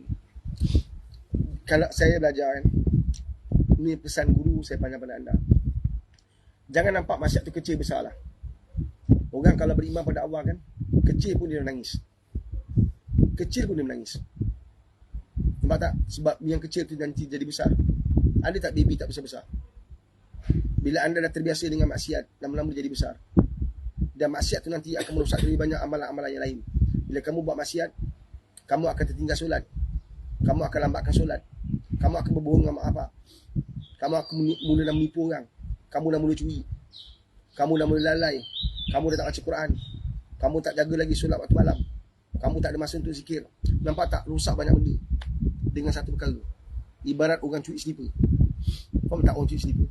Ada satu mamat tu, dia curi slipper orang. Slipper paling mahal dia curi. Mamat tu pula keluar-keluar masjid, tengok slipper tak ada, dia pakai slipper orang. Orang lain pula keluar pakai slipper orang. Seorang pencuri lahirkan 10 pencuri. Lala sekali imam keluar. Celaka betul budak-budak ni. Slipper zaman aku pun pencuri. Kan? Next. Daripada Dark Chocolate, Assalamualaikum Pak Aris. Saya nak putus tunang sebab banyak red flag dia. Saya beritahu mak saya, dia kata biasalah tu dugaan. Buat solat ajat. Buat solat. Buat solat. Saja aku solat. Sunat 2 rakaat kerana Allah Ta'ala. Minta petunjuk pada Allah. Apa pun kita buat adab, kita minta bantuan Allah. Apa pun kita buat secara adab ni, kita minta bantuan Allah. Itu penting. Kan? Ada pro dan kontra. Kadang-kadang bila kita sedar tak boleh pergi, baik putus. Sebab bila kahwin kau tak boleh handle nanti. Betul tak? Ada benda baik. Kan? Sebab tetapi adat orang Melayu, kebiasaannya susah nak buat satu keputusan yang berat. Sebab kita terlalu banyak menjaga hati orang. Kita terlalu banyak nak jaga hati dan perasaan orang. Kan? Tapi kalau nak berjaya dalam hidup, kita kena keras. Kita kena tegas. Ini hidup kita bukan satu hari. Ini hidup dengan pasangan kita, nak hidup sampai mati. Once kamu rasa tak boleh pergi, minta bantuan Allah untuk melontarkan. Boleh pergi tak boleh pergi, minta bantuan Allah. Allah akan bagi kita bantuan. Wallahi, Allah pasti bagi kita bantuan. Dengan perasaan tak sedap hati. Kan? Lagi semayang, lagi tak sedap hati dengan pasangan kita. Berhenti. Pisah cara baik-baik. Jangan ganas. Jangan cerita bukan-bukan. Kan? Sebab manusia hari ini, kadang-kadang orang kata, dia kalau dah marah, boleh main bomo, main pawang. Itu tak nak, main santau sihir. Jadi berhati-hati. Setiap tindakan kita berhati-hati. Ibarat mengambil gambut dalam tepung. Gambut tak putus, tepung tak bersepah. Nampak tak? Itu falsafah mesti ada. Kan? Sebab tu orang Melayu dulu-dulu pandai, bijak berbicara. Dia nak mengajar kita supaya tak gopoh lapar dalam setiap tindakan kita. Allahumma salli ala sayyidina Muhammad wa ala sayyidina Muhammad. Okay, next. Daripada Anisah Matsir, Pak Aris, kita jaga anak tiri seperti anak sendiri. Mereka buang kita bila ayah mereka meninggal. Puan, anda telah jalankan tanggungjawab anda yang terbaik. Selut untuk anda. Ketika suami anda buat yang terbaik. Ketika suami anda tak ada, anak-anak tiri anda buang anda. Ingat pesan saya. Hidup kita buat baik bukan kerana makhluk. Siapa pun orang, apa puan nak iran anak tiri buang puan? Sedangkan anak kandung pun buang mak bapak dia. Apa puan nak kisahkan? Kenapa puan nak titiskan air mata? Kenapa puan nak bazirkan masa puan menangis untuk satu benda yang puan membazirkan, puan merugikan hidup puan? Ya, perasaan memang tak boleh tipu. Memang sedih. Sedangkan anak kandung buang mak bapak dia, ini kan pula anak-anak tiri. Tapi wallahi saya jumpa banyak anak-anak tiri baik dengan mak bapak tiri. Dia jaga sampai tua. Kan, anak tiri, anak angkat, ya Allah, ada. Tapi saya nak bagi pun paman ini supaya puan jadi kuat. Sedangkan anak kandung sendiri pun ada yang berbalah sampai biarkan tak ada orang nak jaga mak bapak dia. Sedangkan harta dah bulu habis. Bila bapak meninggal, mak terbiar, tinggal seorang diri. Mak meninggal pun tak ada siapa ada kat dalam rumah. Nampak tak? Jadi puan kena kuat, sebab kehidupan ni kena keras. Kehidupan ni jangan fikir banyak apa orang kata pada kita. Jangan fikir banyak apa orang buat pada kita. Sekarang puan, kita dengan sisa-sisa hidup kita fight untuk akhirat kita. Kita fight untuk kehidupan selepas ni. Apa nak dikisah sangat kehidupan yang tinggal saki-baki ni? Apa kita nak iran sangat dengan kehidupan yang tinggal seconet ni? Apa kita nak iran sangat dengan kehidupan kita tak seberapa hari lagi ni? Kita fight untuk akhirat kita. Wallahu alam. Next. Daripada Hazar, seorang ibu suka hina dan mendoakan anak hidup susah. Apa pendapat Pak Haris? Pertama, ibu ni memang ada masalah lah. Sebab ibu yang baik dia takkan doakan yang buruk. Malah tak perlu jadi ibu. Siapa pun kita tak boleh doakan buruk untuk orang. Apatah lagi bergelar ibu, sebab ibu doanya mustajab. Dan Allah Maha mengetahui. Allah tahu siapa kita. Kan? Kita tak boleh doa suka-suka untuk kenakan orang atas anak kita. Itu satu. Yang kedua, kita sebagai anak tuan-tuan, kalau kita memang ditakdirkan begitu, dapat ibu yang begitu, amal ni tak ada, solat ni tak buat, jauh apatah lagi nak zikir, nak baca Quran, asyik mengumpat, kan? Dah tua pun masih melaram, kan? Allahu Akbar, kan? Dah tua pun masih tengok dramanya, kan? Mengajar Quran tak ada, belajar mengaji tak ada, solat tak buat. Kita kena terima takdir itu. Ini kehidupan kita. Ini ujian untuk kita. Jadi untuk kita berhadapan dengan ibu yang begitu mengaibkan kita, mengutuk kita, kehidupan dia pula jauh pada agama, kan? Jangan balas. Kita tidak ada ruang untuk balas, kita ada peluang untuk balas, kita tak boleh. Kan? Terima semua tu. Tadah saja, tapi dengan Allah kita bicara. Itu menariknya. Kan? Allahu Akbar. Jatuh ke lantai, jatuh ke bumi, suara kita bergegar di langit. Itu kita umat Muhammad. Hebat, luar biasa. Mak kita hina, orang kutuk, orang aibkan, orang cemur, orang fitnah, orang maki kita. Kan? Subhanallah. Tapi suara kita di malam hari bergema di langit, menembusi 7 petala langit sampai pada Allah. Penduduk langit sedar suara ini suara orang alim, suara orang baik, tapi tak dikenali oleh manusia. Uwais Al-Qarni. Allahu Akbar. Kita bicara dengan Allah, wahai Allah, aku seorang anak yang senantiasa tidak ikut ibu aku. Dan demi Allah, ya Allah, tidak pernah terlintas di hati aku untuk membuang mak aku, untuk membalas setiap tumahan dia, untuk membalas setiap kata-kata dia. Malah ya Allah, aku minta pada Engkau berikan aku kekuatan untuk menambah sayang lagi pada mak aku. Semakin keras dibantai aku, semakin keras difitnah aku, semakin kuat dihina aku, semakin kuat sayang aku pada dia, ya Allah. Beri aku kekuatan tu, ya Allah. Ya aku minta tu, ya Allah. Kau ya Hayyu ya Qayyum. Engkau ya Hayyu ya Qayyum. Aku minta tu, ya Allah. Sekeras fitnah mereka pada aku, sekeras itulah ya Allah, Engkau bagilah kasih sayang aku pada mereka. Oh, bukan senang. Saya bicara, saya juga mohon pada Allah dianugerahkan seperti itu. Allah Akbar. Nampak tak? Kan? Tunjukkan akhlak yang baik. Bila kamu dihina, dikutuk, dimaki yamun, orang lain akan mentafsir kamu. Walaupun tafsir orang tu tak penting untuk kamu, tapi orang sedang mandang kamu kesian si Zali. Mak dia macam tu budak dia baik Zali ni, aku tengok. Mak dia cakap dia senyum je. Sedangkan ada orang, mak cakap depan orang, dia maki mak dia tu, tapi dia senyum kat mak dia, baik orang dia. Nampak tak? Alhamdulillah. Tentu ada orang yang baik dengan Allah, hubungan baik dengan Allah, networking Allah, dia akan sedang bicara tentang anda, insyaAllah. Jangan risau. Dan Allah Akbar. Next. Daripada Mrs. Dewi 82, Assalamualaikum Pak Haris. Macam mana nak atasi anak dekat tahfiz yang bawa vape? Saya jadi risaukan anak-anak. Macam mana anak boleh bawa vape? Bagi tahu pada ustaz dah. Bagi tahu pada ustaz. Sebenarnya tak boleh bawa vape. Sebab kalau budak isap rokok, isap vape kat madrasah, saya rasa itu ada masalah kat madrasah atau masalah kat mak bapak. Bagi tahu pada ustaz. Jangan sebab saya terlibat dengan Persatuan Tahfiz di Malaysia. Memang seingat saya lah, tak ada lagi madrasah yang benarkan buat vape. Kecuali budak satu, saya tak bersuka kalau budak-budak madrasah ni ulang alik. Rosak dia ulang alik kan. Dia bukan macam sekolah kan. Sebab kita bukan nak jadikan dia penghafal Quran, kita nak lahirkan dia adab Al-Quran. Dia miliki akhlak Rasulullah. Jadi dia perlukan proses yang panjang, proses yang lama, proses yang keras. Proses yang perlukan ketelitian. Satu dia kena duduk kat madrasah. Kan? Allahu Akbar. Saya rasa bagi tahu lah pada pihak perusahaan. Dan anak anda kalau main vape, saya tak nampak. Dia ada. Orang main vape dia akan marah lah. Itu hak anda nak marah. Dan buat perkara larang anda pertah itu hak anda. Tapi saya nak bagi tahu. Kalau kita ada ruang nak main vape, kita juga ada peluang sepatutnya pegang Quran. Kita patutnya ada ruang juga untuk zikir.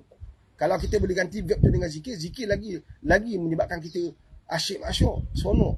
Kita dapat nikmat yang luar biasa. Tapi sebab kita tak buat. Jadi kita tak faham apa orang cakap.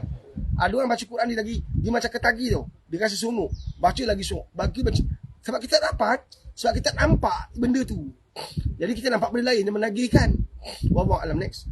Daripada Iwan Kari Pak Pusing, respon daripada soalan tadi. Assalamualaikum. Betul tu, saya pernah kerja di kedai sebenarkah ada jual arak. Saya dah berhenti kerja dah pun. Tanya.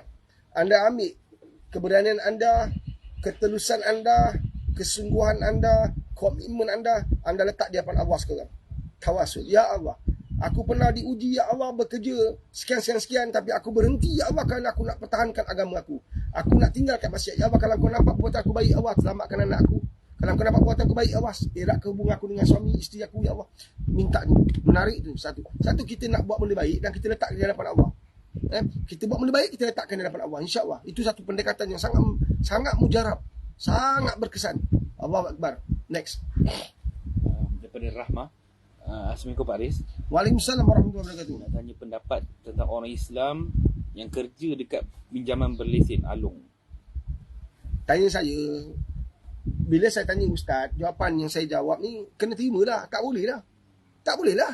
Engkau kerja tempat haram lah jadahnya. Dan Along ni kadar faedahnya, sedangkan bank kadar faedah pun dah masalah, apa tali Along? Berlipat-lipat kali ganda. Lepas tu nombor 2, dia pula ada peras ugut.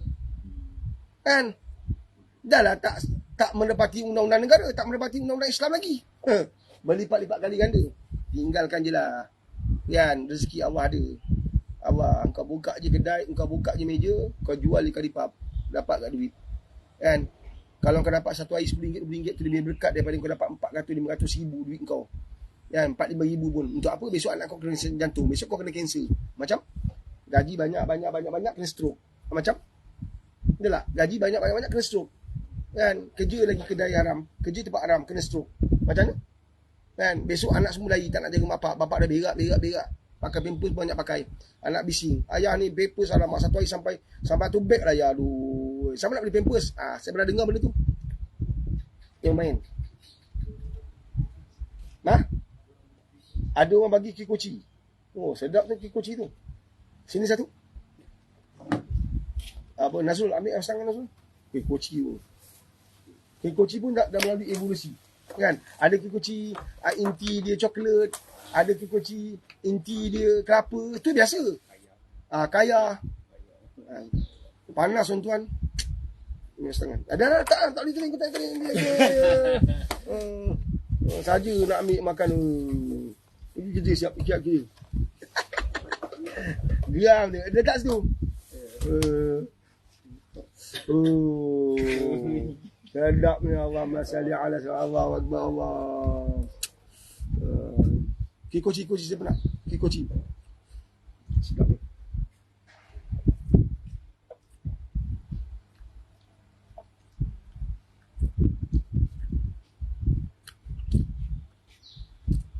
Master Chef. Sampai ni tisu. Oh, gasa kikoci ya.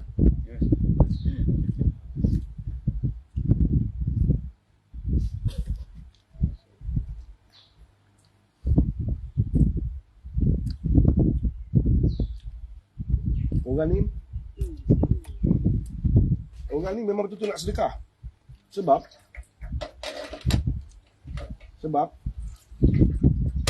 saya saja nak makan, saya nak rasa. Saya nak kongsi pasal bab sedekah. Orang ni murah rezeki. Sebab dia sedekah kikoci yang padat dengan inti, lepas tu santan dia banyak. Memang orang ni tak curi bahan. Kadang-kadang orang jual makanan, kalipap dah 1.50 sen. Isi dia kembung lebih, isi sikit. Kalipap tu kaya dengan oksigen. Orang ni memang ikhlas. Dah lah sedap. Alhamdulillah, syukur. Inti dia padat. Lepas tu santan dia banyak. Sedap. Sebagai bekas juara MasterChef yang ke-18, saya isiakan dia pemenang.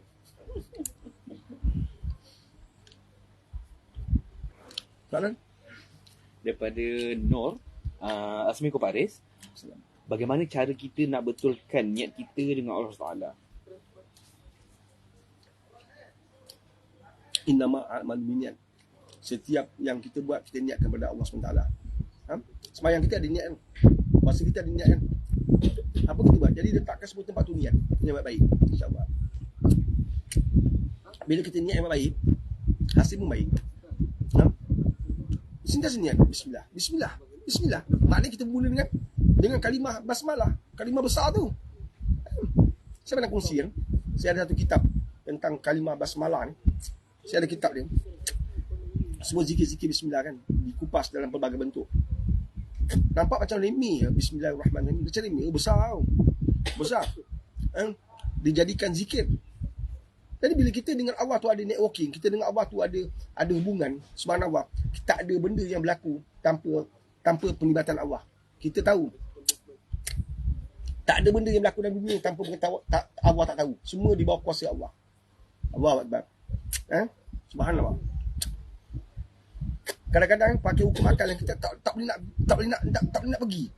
Kan, sebab ada benda kita boleh tak masuk akal. Contoh saya ada madrasah. Kita tak ada bisnes. Kita ada bisnes kopi tapi taklah meletup-letup. Saya ada ceramah pun saya tak nak buat lagi dah. Saya nak fokus untuk bangunkan madrasah saya. Saya tolak undangan ceramah. Saya fokus, lepas tu saya lebih kepada program saya sendirilah. Saya nak, kalau saya fikir saya nak buat ceramah kebapaan, saya buat. Dan saya buat tu atas dasar untuk dakwah, bukan letakkan atas tiket nak untung besar, nak tak. Apa yang Allah bagi dah, alhamdulillah. Bila saya setiap bulan saya tulis apa kos saya yang saya kena tanggung. Dah mas. Setiap bulan Nazrul kau air. Ada orang tumbang minum. Kita tak pernah capai pun setiap bulan apa yang kita keluarkan tu. Tapi kita boleh bertahan pasal apa? Allah. Buatlah apa pun kerana Allah. Hidup kamu kan, walaupun tak ada duit, kamu tetap tenang. Berapa ramai orang hidup dia tak ada Allah, kaya pun tak tenang. Pakai kereta besar pun hati dia sunyi. Tapi orang yang ada Allah, rumah sempit pun sonok. Saya secara peribadi, saya nak share 24 bulan 12 datang lah tuan-tuan. Satu perkara yang paling syok dalam hidup saya rasa, bila bangun nampak anak-anak depan mata. Saya orang macam tu. Satu bila isi saya kerja, saya sudah berhenti. Saya nak semua ahli keluarga saya depan mata saya nak tengok, saya rasa gembira, saya happy tengok anak-anak saya. Bila saya bangunkan madrasah, saya bukan ustaz. Bila saya bangunkan madrasah, memang jalan ni sakit, jalan ni perit, jalan ni perlu liku. Cerita 15 tahun yang lepas saya bangunkan madrasah, tapi sebelum membangunkan madrasah tu saya dah lalui banyak proses, banyak fasa-fasa. Dan saya dah buka saya punya perniagaan ni 26 tahun. Ceramah, bukan jual apa pun, niat ceramah. Dan kita orang Melayu, orang kita ni kalau tengok orang berjaya sikit dia akan cakap macam-macam. Terima je lah, kita nak macam mana, kita bukan orang Afrika. Kan, dan memang orang kita macam tu, kita terima je lah. Ini kehidupan kita sebenarnya. Faham? Kita asyik fikir kata orang, kita takkan pernah bahagia. Asyik fikir cakap orang, kita takkan mungkin kita tenang. Kan? Kita, apa yang saya pegang prinsip mudah je. Kita fikir apa Allah kata, apa Nabi kata, dah settle. InsyaAllah, terima kasih. Kan? InsyaAllah, itu lebih bahagia. Next. Daripada Ilah_40, Assalamualaikum Pak Aris. Bila kita sedih, nak amalkan zikir apa Pak Aris? Kan? Allahu ada satu ustaz tu kupas, mana ada zikir hu. Kalau kita dalam tarikat ni kita jumpa lah, kan? Tapi saya tak nak bincang benda ni. Ini perbincangan nanti kita bergaduh-gaduh tu. Kan? Allah berada di zaman ni. Subhanallah. Ya Hayyu Ya Qayyum. Anda sedih, anda amalkan zikir tu. Ya Hayyu Ya Qayyum. Ya Hayyu Ya Qayyum. Ya Hayyu Ya Qayyum. Ya Hayyu Ya Qayyum. Allahu Rabbi. Nazrul, ambil buku tebal. Allahu Rabbi la usyriku bihi syai'a. Allahu Rabbi la usyriku bihi syai'a. Itu hadis tu. Ambil apa saja nama-nama Allah. Ya Fatah, Ya Razak, Ya Fatah Razak. Dia buka rezeki. Bila kamu sedih, Allah boleh buka rezeki bukan mesti duit. Allah rezekikan orang baik-baik datang hidup anda, tenang anda. Allah rezekikan orang baik-baik ada dalam hidup anda, gembira anda. Banyak formula. Kan? Allahu Akbar, subhanallah.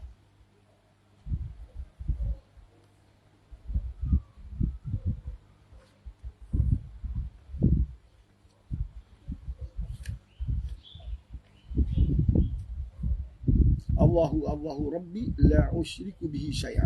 Kan? Allah adalah Rabbku yang aku tak sekutu dengan apa-apa pun. Allah adalah Rabbku yang aku tak akan sekutu dengan apa-apa pun. Maka bila Allah tu kau ujian sebesar mana pun, kita tetap balik kepada Allah. Allahu Rabbi la usyriku bihi syai'a. Allahu Rabbi la usyriku bihi syai'a. InsyaAllah. Maka bila kita dalam kesedihan, itu satu zikir. Sebenarnya yang satu amalan yang sangat besar saya suka ialah tahajud. 2, istighfar. 3, berselawat. Itu akan menyebabkan kita sebesar mana berujian tenang, relax. Kita masih boleh hadap ujian-ujian tu. And banyakkan istighfar. Astaghfirullahalazim. Penghulu segala istighfar. Allahumma anta rabbi la ilaha illa anta. Kan? Baca. Penghulu segala istighfar. InsyaAllah. Kita akan tenang. Sebab tenang tak boleh beli. Contohnya, kalau anda biasa selawat, anda menjaga selawat setiap hari. Tiba-tiba datang satu bencana, tiba datang satu berita tak baik, tiba satu musibah, satu ujian, satu kesakitan, tomahan orang, fitnah orang akan percaya. Satu fitnah disampaikan tentang kita, akan ada orang percaya.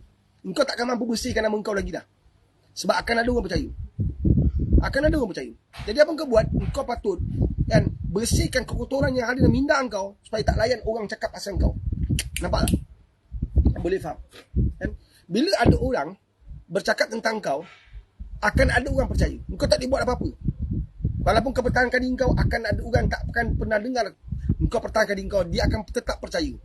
Kan? Jadi apa yang kau patut buat ialah bersungguh-sungguh bersihkan segala kekotoran yang ada dalam jiwa engkau, untuk tidak melayan perasaan benci, geram pada orang yang kata. Contoh, ada seorang lelaki dia datang, dia nak berguru dengan guru.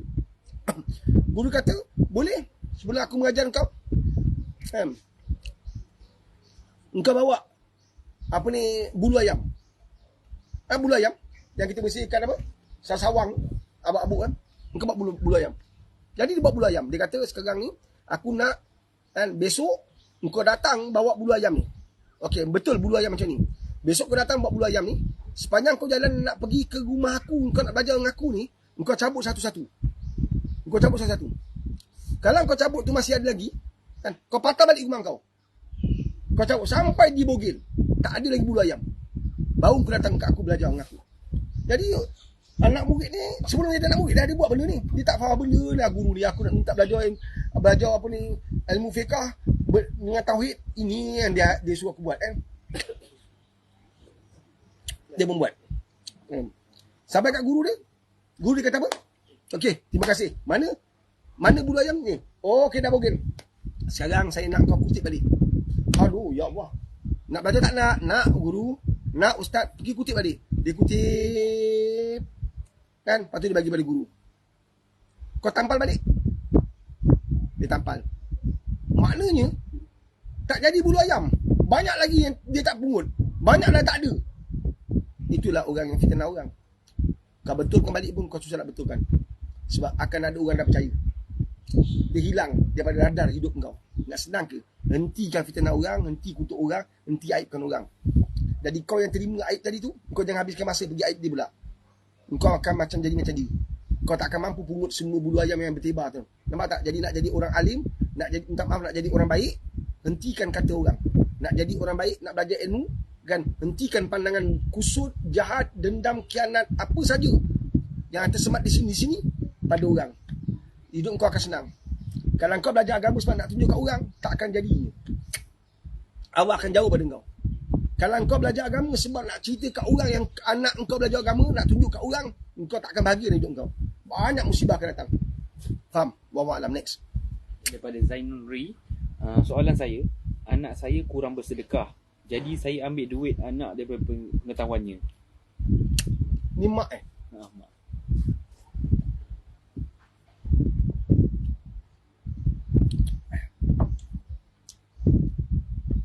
Ni Robin Hood Robin Hood. Curi duit anak sedekah kat orang. Kan? Puan ambil duit dia. Lepas tu puan sedekah. Bukan dia yang sedekah, puan yang sedekah. Kan? Didiklah dia perlahan bersedekah. Dan nampakkan kesan sedekah tu, insya-Allah Allah akan hadirkan. Allah akan hadirkan. Insya-Allah. Hadirkan. Allah akan hadirkan. Perbuatan puan ni tidak akan menjadikan anak puan sedekah. Kan? Dia tidak akan membangunkan sedekah tu. Puan bawa dia pergi madrasah. Puan bawa mak pergi madrasah sekejap. Puan sedekah. Lepas tu berbual dengan dia. Puan kata, tahu tak kenapa Angah jadi macam ni? Angah jadi orang berjaya. Angah, kalau dia berjaya lah. Inilah kesan dia. Sebab mak suka bersedekah. Nampakkan benda tu. Dia akan nampak. InsyaAllah. Kadang-kadang manusia ni, dia beriman pada benda yang nampak. Itu masalah. Kan? Kita umat Islam ni beriman pada benda yang tak nampak lah, gaib kan. Kadang-kadang nak, kan, satu mati orang meniaga apa ni? Mati label marketing, dia nampakkan benda kereta berdiri kat bawah kau tingkat 3. Kan ceramah mati label tu tingkat 3, tingkat 4, tingkat 5. Kat bawah ada Porsche, Ferrari, Lamborghini. Kan, babi gini semua berebet kat bawah. Kat atas tu cerita kain je. Apa jadi? Tak semena-mena kau masuk. Tak semena-mena kau masuk. Balik kau mengeluh. Aduh, apa aku dah buat ni? Kena maki dengan bini. Abang nak tahu bini tak ada. Yang lagi labu apa? Itulah saya silap bah. Abang labu sampai 3,000. Abang gila ke bang? Minta balik. Aku, mana boleh minta? Ada maaf. Dah beradu. Sebab kita disihirkan dengan dunia. Nampak tak? Kita disihirkan dengan dunia. Berhati-hati. Satu, kita nak bangunkan anak-anak ni, jangan letakkan dunia. Banyak bapak letakkan dunia. Kan? Letakkan dunia. Kan? Letakkan akhirat. Letakkan. Alung berjaya dapat 5A, mak belikan Alung handphone. Kau nampak tak? Kau sihirkan anak kau dengan dunia. Nampak tak? Cuba kau ubah.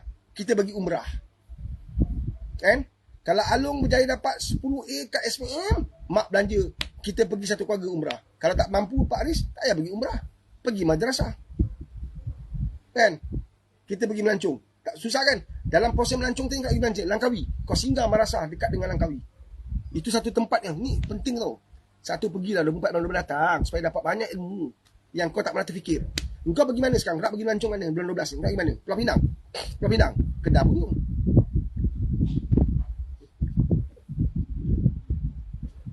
Tak ada lagi kita kata nak pergi Kedah. Sebenarnya nak pergi Pulau Pinang.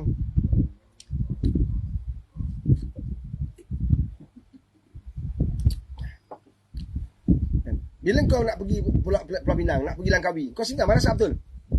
Nampak tak? Kau sengaja didik anak kau untuk faham tentang perjuangan. Ada anak-anak muda macam kau, tetapi sedang berjuang di petak, di laluan, di jalur yang berbeza. Umur 17 tahun ambil SPM score.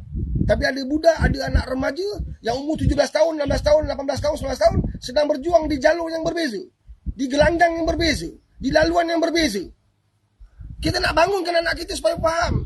Nak tarbiyah mereka, nak bimbing mereka. Baru kita letakkan akhirat di mata mereka. Nampak tak? Belikan anak-anak baju-baju yang Islamik. Ni. Aduh. Tu, katik. Tak apa, Nazrul katik Nazrul.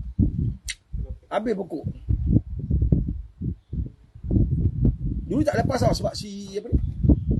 Bukan siapa tu? Ha? Apa nama Ryan? Ayan kan? Ayan bawa 200 sini, dia dah bawa datang sini. Mana ada Ayan? Ya, Ayan pengaruh. Ayan. Ayan ni jantan bertuah lah. 20 dia. Okay, next. Daripada jantung. Assalamualaikum Pak Aris. Ada ke zikir untuk rezeki dan ke mana pergi pun Allah memudahkan segala urusan? Ya Fatah ya Razak, ya Fatah ya Razak antara ni. Ya Fatah ya Razak tu besar lah. Kan? Ya Fatah ya Razak, ya Fatah banyak. Tapi yang saya share ialah benda yang dekat dengan saya lah. Ada banyak lagi. kan, ada banyak dalam Quran pun banyak ayat-ayat dia kan, tapi jagalah ya Fatah ya Razak, ya Fatah ya Razak jadikan amalan, insya-Allah kan, murah rezeki. Ya Gani ya Mukhni akhnini, ya Gani ya Mukni, ya Gani ya Mukni, ya Gani ya Mukni, ya Gani ya Mukni, kan, setiap 10 kali akhnini, lepas tu buat lagi 10 kali, ya Gani ya Mukni, bilangan tak kisahlah kan, nak buat banyak kali berapa pun tak apa, ya Gani ya Mukni akhnini, ya Gani ya Mukhni akhnini, ya Gani ya Mukni akhnini, ya Fatah ya Razak, ya Fatah ya Razak, ya Fatah ya Razak, buat kan. Sahabat saya disiapkan madrasah dengan zikir bismillah, bismillah, bismillah, bismillah, bismillah, bismillah, bismillah, ya Allah tolong ya Allah kan, sebab dia yang Maha Pengasih Maha Penyayang. Bismillahirrahmanirrahim, bismillahirrahmanirrahim, bismillahirrahmanirrahim, bismillahirrahmanirrahim kan, datang bismillah insyaallah. Allahu Akbar kan. Ingat zikir yang paling mahal kat mana? Al-Quran. Seluruh Al-Quran 114 surah itu ialah zikir. 114 surah itu semua zikir kan. Baca Al-Quran itu zikir paling power, paling mahal, paling luar biasa. Nampak InsyaAllah. Baca Al-Quran. Baca Quran and minta. Baca Quran minta. 114 surah. Allahu Akbar. InsyaAllah. Next. Daripada Farid. Lagi daripada Muka Buku. Ya, Farid. Muka Faris.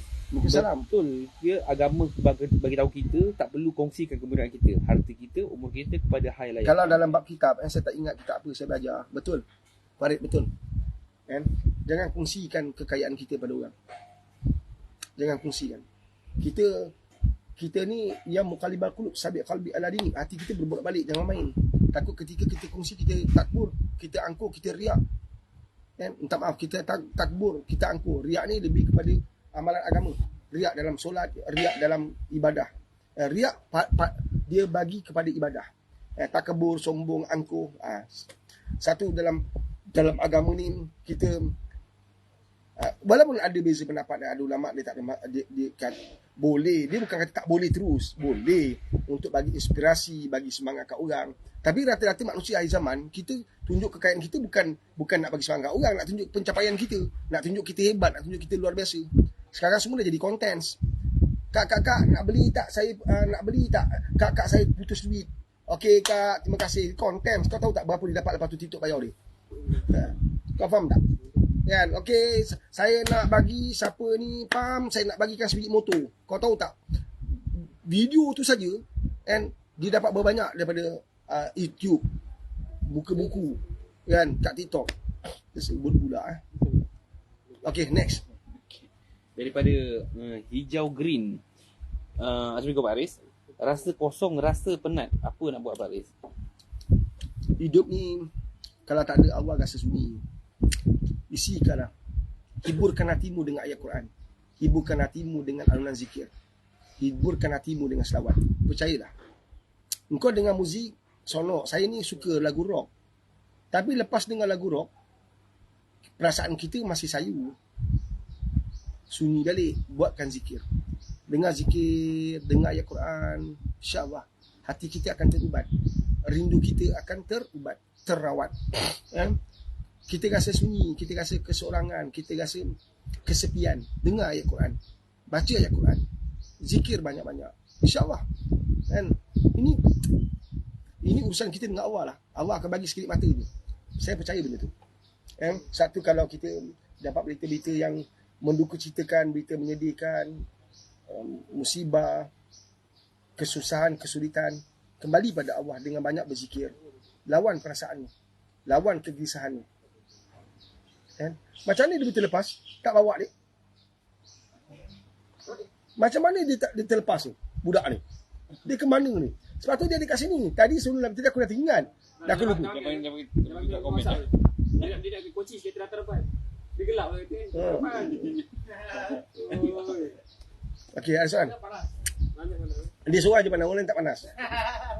Daripada Kak Arm. Assalamualaikum Pak Aris. Ya. Macam mana nak mendalami zikir di mulut tapi melekat di hati? Lazimi zikir anda. Lazimi zikir anda. Dia paling kat awal memang dia sebut di mulut dia. Lazimi. Lazimkan. Zikir itu kemudian kaitkan dengan amal. Macam mana contohnya? La ilaha illallah, la ilaha illallah, la ilaha illallah. Kita zikirkan. Tak sampai pun kat sini. Dia tak bergegar sebab zikir yang benar-benar sampai bergegar kita punya bergegar kita. Jiwa kita bergegar. Ketakutan tu hadir. Tak ada, tak dapat. Maka kita nak bawa diri kita di luar zikir tu macam kita buat. Nampak maksiat, tundukkan pandangan. Ada peluang buat maksiat, tak buat. Ketika azan dah sambut dengan solat, dah sampai kita kat masjid, solat awal waktu, hadir majlis ilmu, kita bawa diri kita. Itu semualah proses untuk menjadikan zikir kita terasa sampai ke hati. Nampak tak? Kan? Dia kena melalui proses perlahan, insya-Allah sampai. Kan? Lama-lama kita buat, kita rasa macam tak sedap hati. Nampak? Tak sedap hati. Rasa macam, ya dia tak kena je. Ya Allah, tak zikir lagi. Allah, lupa solat duha. Allah, tak baca Quran lagi. Kadang-kadang kita terlalu sibuk. Mungkin kadang sesekali tu terlepas atau termiss. Ya Allah, duha tak buat lagi ya. Ada masa buat. Nampak? Kadang-kadang ada hari memang kita sibuk. Kan? Terlalu sibuk kan. Boleh berlaku. Jadi, bila kita dah melalui proses tu, kita bawa setiap hari, kita melazimi zikir dalam kehidupan kita, melazimi solat duha dalam kehidupan kita, melazimi baca Yasin setiap pagi, melazimi baca Al-Mulk sebelum tidur, melazimi solat-solat sunat sebelum subuh, solat sunat sebelum solat fardu, sebelum dan selepas, ba'diyatan, qabdiyatan, kan? Maka bila kita tertinggal tu, kita terasa macam kan, dia akan beri isyarat ke hati kita. Satu orang melazimi solat tahajud waktu malam, dia otomatik akan terbangun. Dia akan terbangun ni. Kan? Allahu Akbar. Sebab kamu dah letakkan di dalam, kamu telah programkan amalan tu dalam kehidupan kamu. Dan baru masuk ke dalam hati. Perlahan dia masuk. Pelan. Nampak tak? Kamu kena bergenang kat dasar dulu. Kamu kena bergenang ke atas, baru boleh selam ke dasar. Kalau kamu nak pergi ke dasar, kamu kena berada kat atas dulu. Nampak tak? Jadi kamu kena bermain kat dasar, kat atas dulu. Kuasai kat atas, perlahan turun. Kalau kamu terus pergi kat dasar, pecah kamu punya paru. Keluar darah, tekanan dia tinggi. Perlahan turun, pelan. Lama-lama kamu dah kuasai dasar tu. Bila hati kamu dah kuasai, duduk macam ni pun zikir tengah jalan. Tak kena berada kat level tu, kena belajar, kena pergi kan majlis ilmu, insya-Allah. Next. Pada Imam Hizan, saya setuju. Kalau saya jalan-jalan, saya suka naik motor, banyak boleh berzikir. Kalau bawa kereta, bercakap. Buka radio zikir.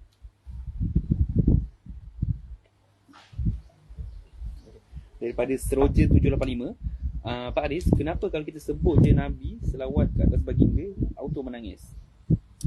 Maknanya Nabi dekat dengan awak. Kasih sayang awak pada Nabi tu tinggi. Tak semua dapat tu.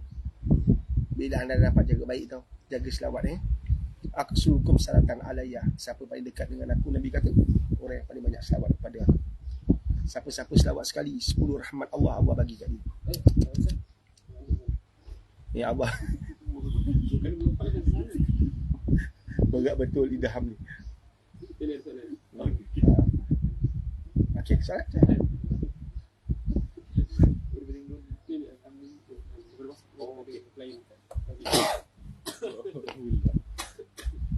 Daripada followers, salam derita seorang menantu perempuan dan seorang isteri. Saya dianiaya mertua belasan tahun sehingga hari ini.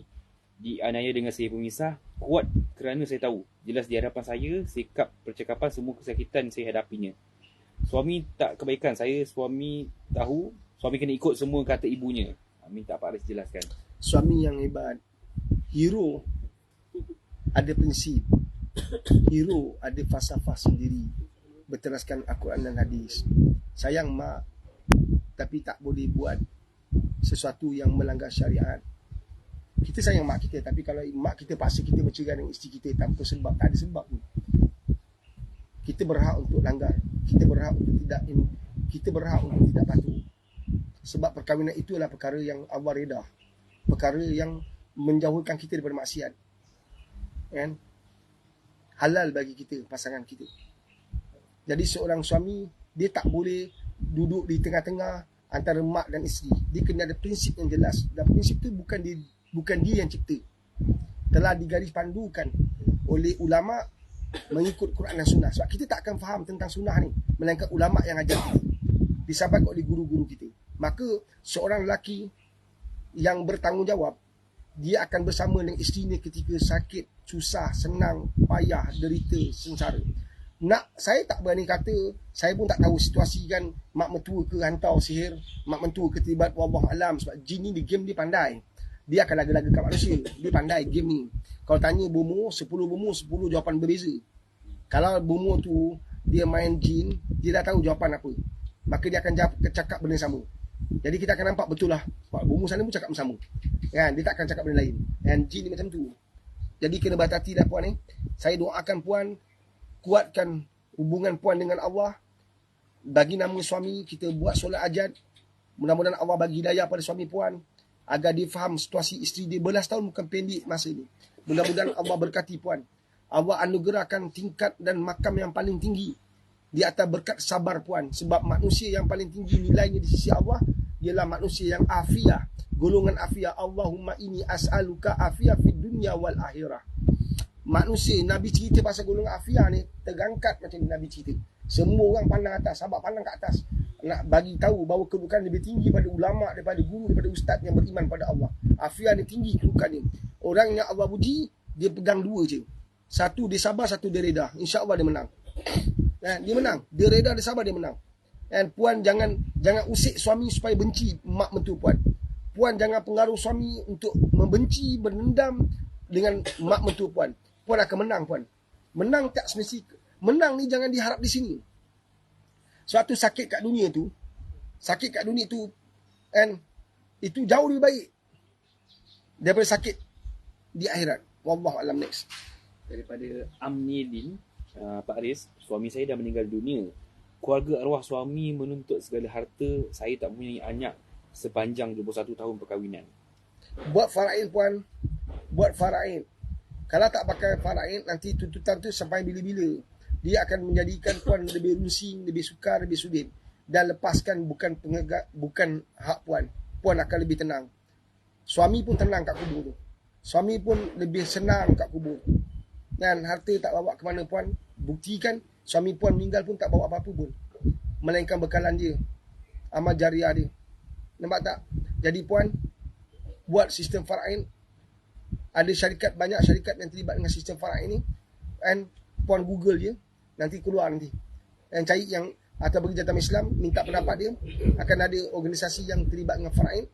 Puan minta mereka buatkan. Dan lepaskan bukan hak puan. Puan lebih tenang, lebih senang. Dan tak ada gangguan lagi dah puan. Tak ada gangguan lagi.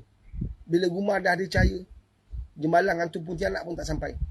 Puan, cahayakan hidup puan dengan settlekan dengan kaedah faraid. InsyaAllah. Memang kita sayang harta tu.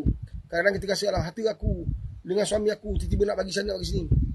Puan, jangan sayang harta boleh cari.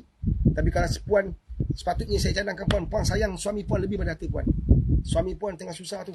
Kalau benda ni tak settle, kan, selamatkan dia, kesian dia, kan, kasihlah dia, bantulah dia, insyaAllah. Next, last ada lagi soalan banyak last. Daripada Farid, daripada buka buku. Assalamualaikum Pak Aris.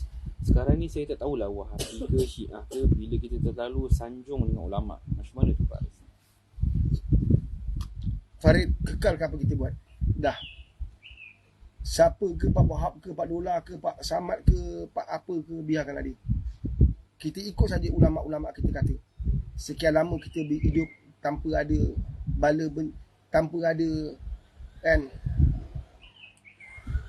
perbalahan. Tiba-tiba datang puak-puak ni, semua tak boleh. Biarlah dia orang.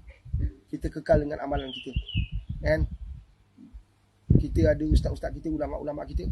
Kita percayalah, insyaAllah. Yakin je, kan. Jangan risau. Apa yang awak buat tu betul lah. Teruskan dia.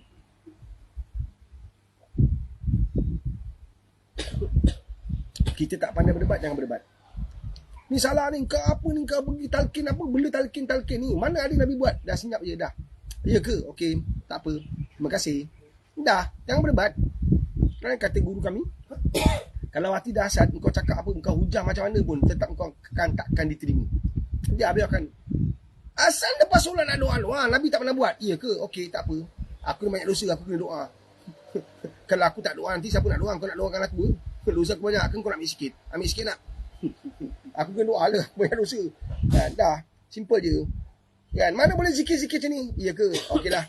Tak apalah, kau ada zikir kau, aku ada zikir aku. Buat masing-masing. Janji kita zikir, jangan berhenti. Kan, dah. Kan, mana boleh kunut ni? Salah tau. Tak apalah, kau kunut, aku kunut, kau tak kunut tak apalah. Kau jangan ikut aku nak imam. Kan, tak apa, aku hormati kau. Tak kisahlah, tak kisah. Mana boleh kau tak betul ni? Ni terkeluar pada agama ni, salah ni. Tak apa.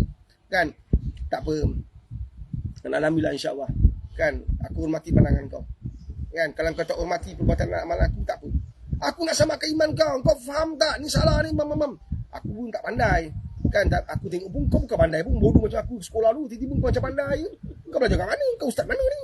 Kan, macam pandai nak tegur aku. Kan, tak bagi aku tapak kau cukup baik. Kan, kau nak tazkirah aku. Kau sama musibah macam aku main ganja. Kan, tiba-tiba kau baik sekejap, kau tiba-tiba nak tazkir aku pula. Jangan aku talqin dengan kau. Kau tazkir dengan aku talqin dengan kau. Nampak tak? Kan, kita pun nakal. Bahasa tu senang, kita masuk kat mulut kita. Okey, insya-Allah. Kan? Ikut suka dia lah. Dia nak hentam ulama, dia nak hentam para baik, itu dia. Dia tetap akan jawab dengan Allah. Kan? Kalau tak boleh hormat sebagai baik, hormatlah sebagai ulama. Tak boleh hormat sebagai ulama, hormatlah dia sebagai orang tua. Kau tak boleh nak baik kau pergi mati baik. Kan, kau tak boleh hormat orang, lepas tu kau nak suruh hormat kau. Macam kan, Nabi datang bawa rahmatan lil alamin, kasih sayang, tiba-tiba kau suruh kita benci orang. Apa salah Habib ni? Dan apa salah dia? Dia ada makan duit kau ke? Patut kau benci lagi pemimpin negara yang makan duit rakyat. Kan, pemimpin negara bukan banyak dia sakau duit rakyat. Sampai sekarang kita susah. Tanah orang Melayu, tanah tu apa? Takkan Datuk aku pula ambil. Datuk kau ambil, tak ada kan? Pemimpin kita daripada dulu sampai sekarang dah cakau tanah. Sampai tanah orang Melayu tak ada. Patut kita lagi marah dia daripada marah Habib. Apa Habib datang? Habib ni buat apa? Ambil tanah kita. Ambil harta kita. Tak betul kita ni. Sayang sama Islam. Tak boleh sayang, jangan paksa orang benci. Kau tak suka, hak kau. Kau tak boleh paksa orang untuk benci sama kau. Kan? Asyik nak sakau orang je. Kan? Kau bagus kau lah. Sekarang tinggal lah. Dalam dunia ni, lapisan ilmu bertingkat-tingkat. Kalau kau rasa kau bagus, ada orang lagi bagus daripada kau. Kan? Allahu Akbar. Hormati pandangan orang lain. Pandangan orang. InsyaAllah. Ada ke soalan? Dah lengur kepala. Daripada Seroja 785. Seroja sekecil kita sejati. Yang main aku nyanyi kau semua menangis ni yang. Kalau kita mimpi bertemu orang yang dah mati, betul ke kita bertemu dengan rohnya? Benda ni perbezaan pendapat, pandangan yang berbilang. Saya tak berani cakap lah, kan, kita jumpa roh ke, jumpa apa. Tapi saya nak bagi tahu, jom kita berdoa untuk bertemu dengan Nabi, itu lebih indah. Tapi kalau kita bertemu dengan seseorang yang wajah dan susuk tubuhnya macam ayah kita, kemudian dikusam, bermakna, yang yang saya belajar lah, bermakna kita kena tingkatkan ibadah kita, kan. Ada sesuatu tak kena tu dengan ibadah adik-adik kita, kan, kita baiki, tolonglah dia. Ni kasih sayang Allah, Allah boleh hadirkan macam-macam, kan. Betul tak? Wah, kalau kau mimpi awet, kau percaya pula. Kau mimpi model, kau percaya pula. Kau mimpi kaya, kau percaya, kan. Mimpi bukan sekadar mainan tidur, kan. Mimpi juga sebahagian daripada perjalanan umat Islam. Allahu Akbar. Sahabat-sahabat juga pernah bermimpi. Para ulama juga pernah bermimpi. Jadi mimpi itu juga sebahagian daripada perkara yang Allah boleh bagi pada umat Islam, terutama umat Muhammad. Kan? Kalau kamu mimpi seseorang dengan perkara baik, alhamdulillah. Kalau kamu mimpi tak baik, apa Nabi ajar? Ludahkan. Kan? Baca auzubillah, kemudian pindah tempat tidur. Nabi ajar. Kan? Semua satu, tidur dengan kul huwallahu ahad. Tidur dengan ayatul kursi. Tidur dengan 3 kul. Tidur dengan zikir. Tidur dengan, tutup dengan surah Al-Mulk. Nampak tak? Ini semua akan menyebabkan tidur kita tidur yang bahagia. Andainya tidur kita tak bangun lagi, mudah-mudahan kita tidur selama-lamanya dalam keadaan yang orang beriman. Sebab kita tutup diary hidup kita dengan kaedah Islam, tinggal kat Nabi SAW, insya-Allah, kan. baca 3 kali kul huwallahu ahad, kita dah baca, kita dapat pahala orang khatam Quran. Nak khatam 30 juzuk tak mampu, dapatlah pahala khatam, alhamdulillah. Kan? Okey.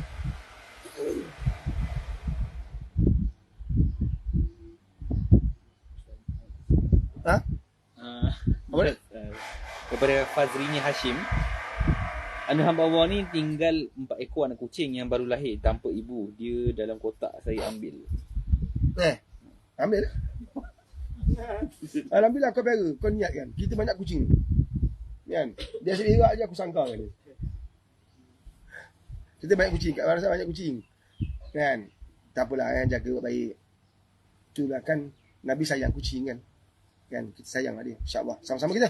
Okey, insya-Allah. Saya nak undur diri, jangan lupa kopi Pak Riz, jangan lupa seminar bersama Pak Riz kita dah buka sekarang ni kan. Kita nak anda hadir, cuba hadir. Saya nak tanya. Siapa datang kat rumah kita tu? Nak samakan iman anak-anak kita? Ada? Tak ada kan? Siapa datang kan nak samakan iman ahli keluarga kita? Tak ada kan? Kita kena kerja kuat. Kita kena usaha keras. Kita kena tegas dalam bab iman. Jom join Pak Riz seminar BPR bersama Pak Riz di Setia City Convention Center, Setia Alam, 24 dan 12 insya-Allah. Malam tu kita ada majlis Habaib. Malam tu kita ada Habib Omar. Alhamdulillah Lepas tu kita bergegas pergi apa? Dia buat kat Putrajaya. Habib Ali, Habib Zainal Abidin. Habib Omar. Kamu tahu kan? Stadium dia bukit jalan. Okey, tak apa. 1 jam lebih tak Kalau habis sama kita pukul 5 tu nak gerak. Kita tu ini pukul 6 pukul 7. Dia 3 hari tapi 11.30 pagi sampai malam. Tak apa. Sabar kita sampai. Perkampungan majlis dia buat tak tahulah. Tapi kita ada insya-Allah kalau kita ada rezeki kita ada pertemuan tertutup insya-Allah. Okey insya-Allah. Jangan lupa tau kikoci sedap. Saya silap ada ni. Korban nak join nak korban bersama Pak Riz di Madrasah Pak Riz. Nah, Syafiq. Al-Fatihah.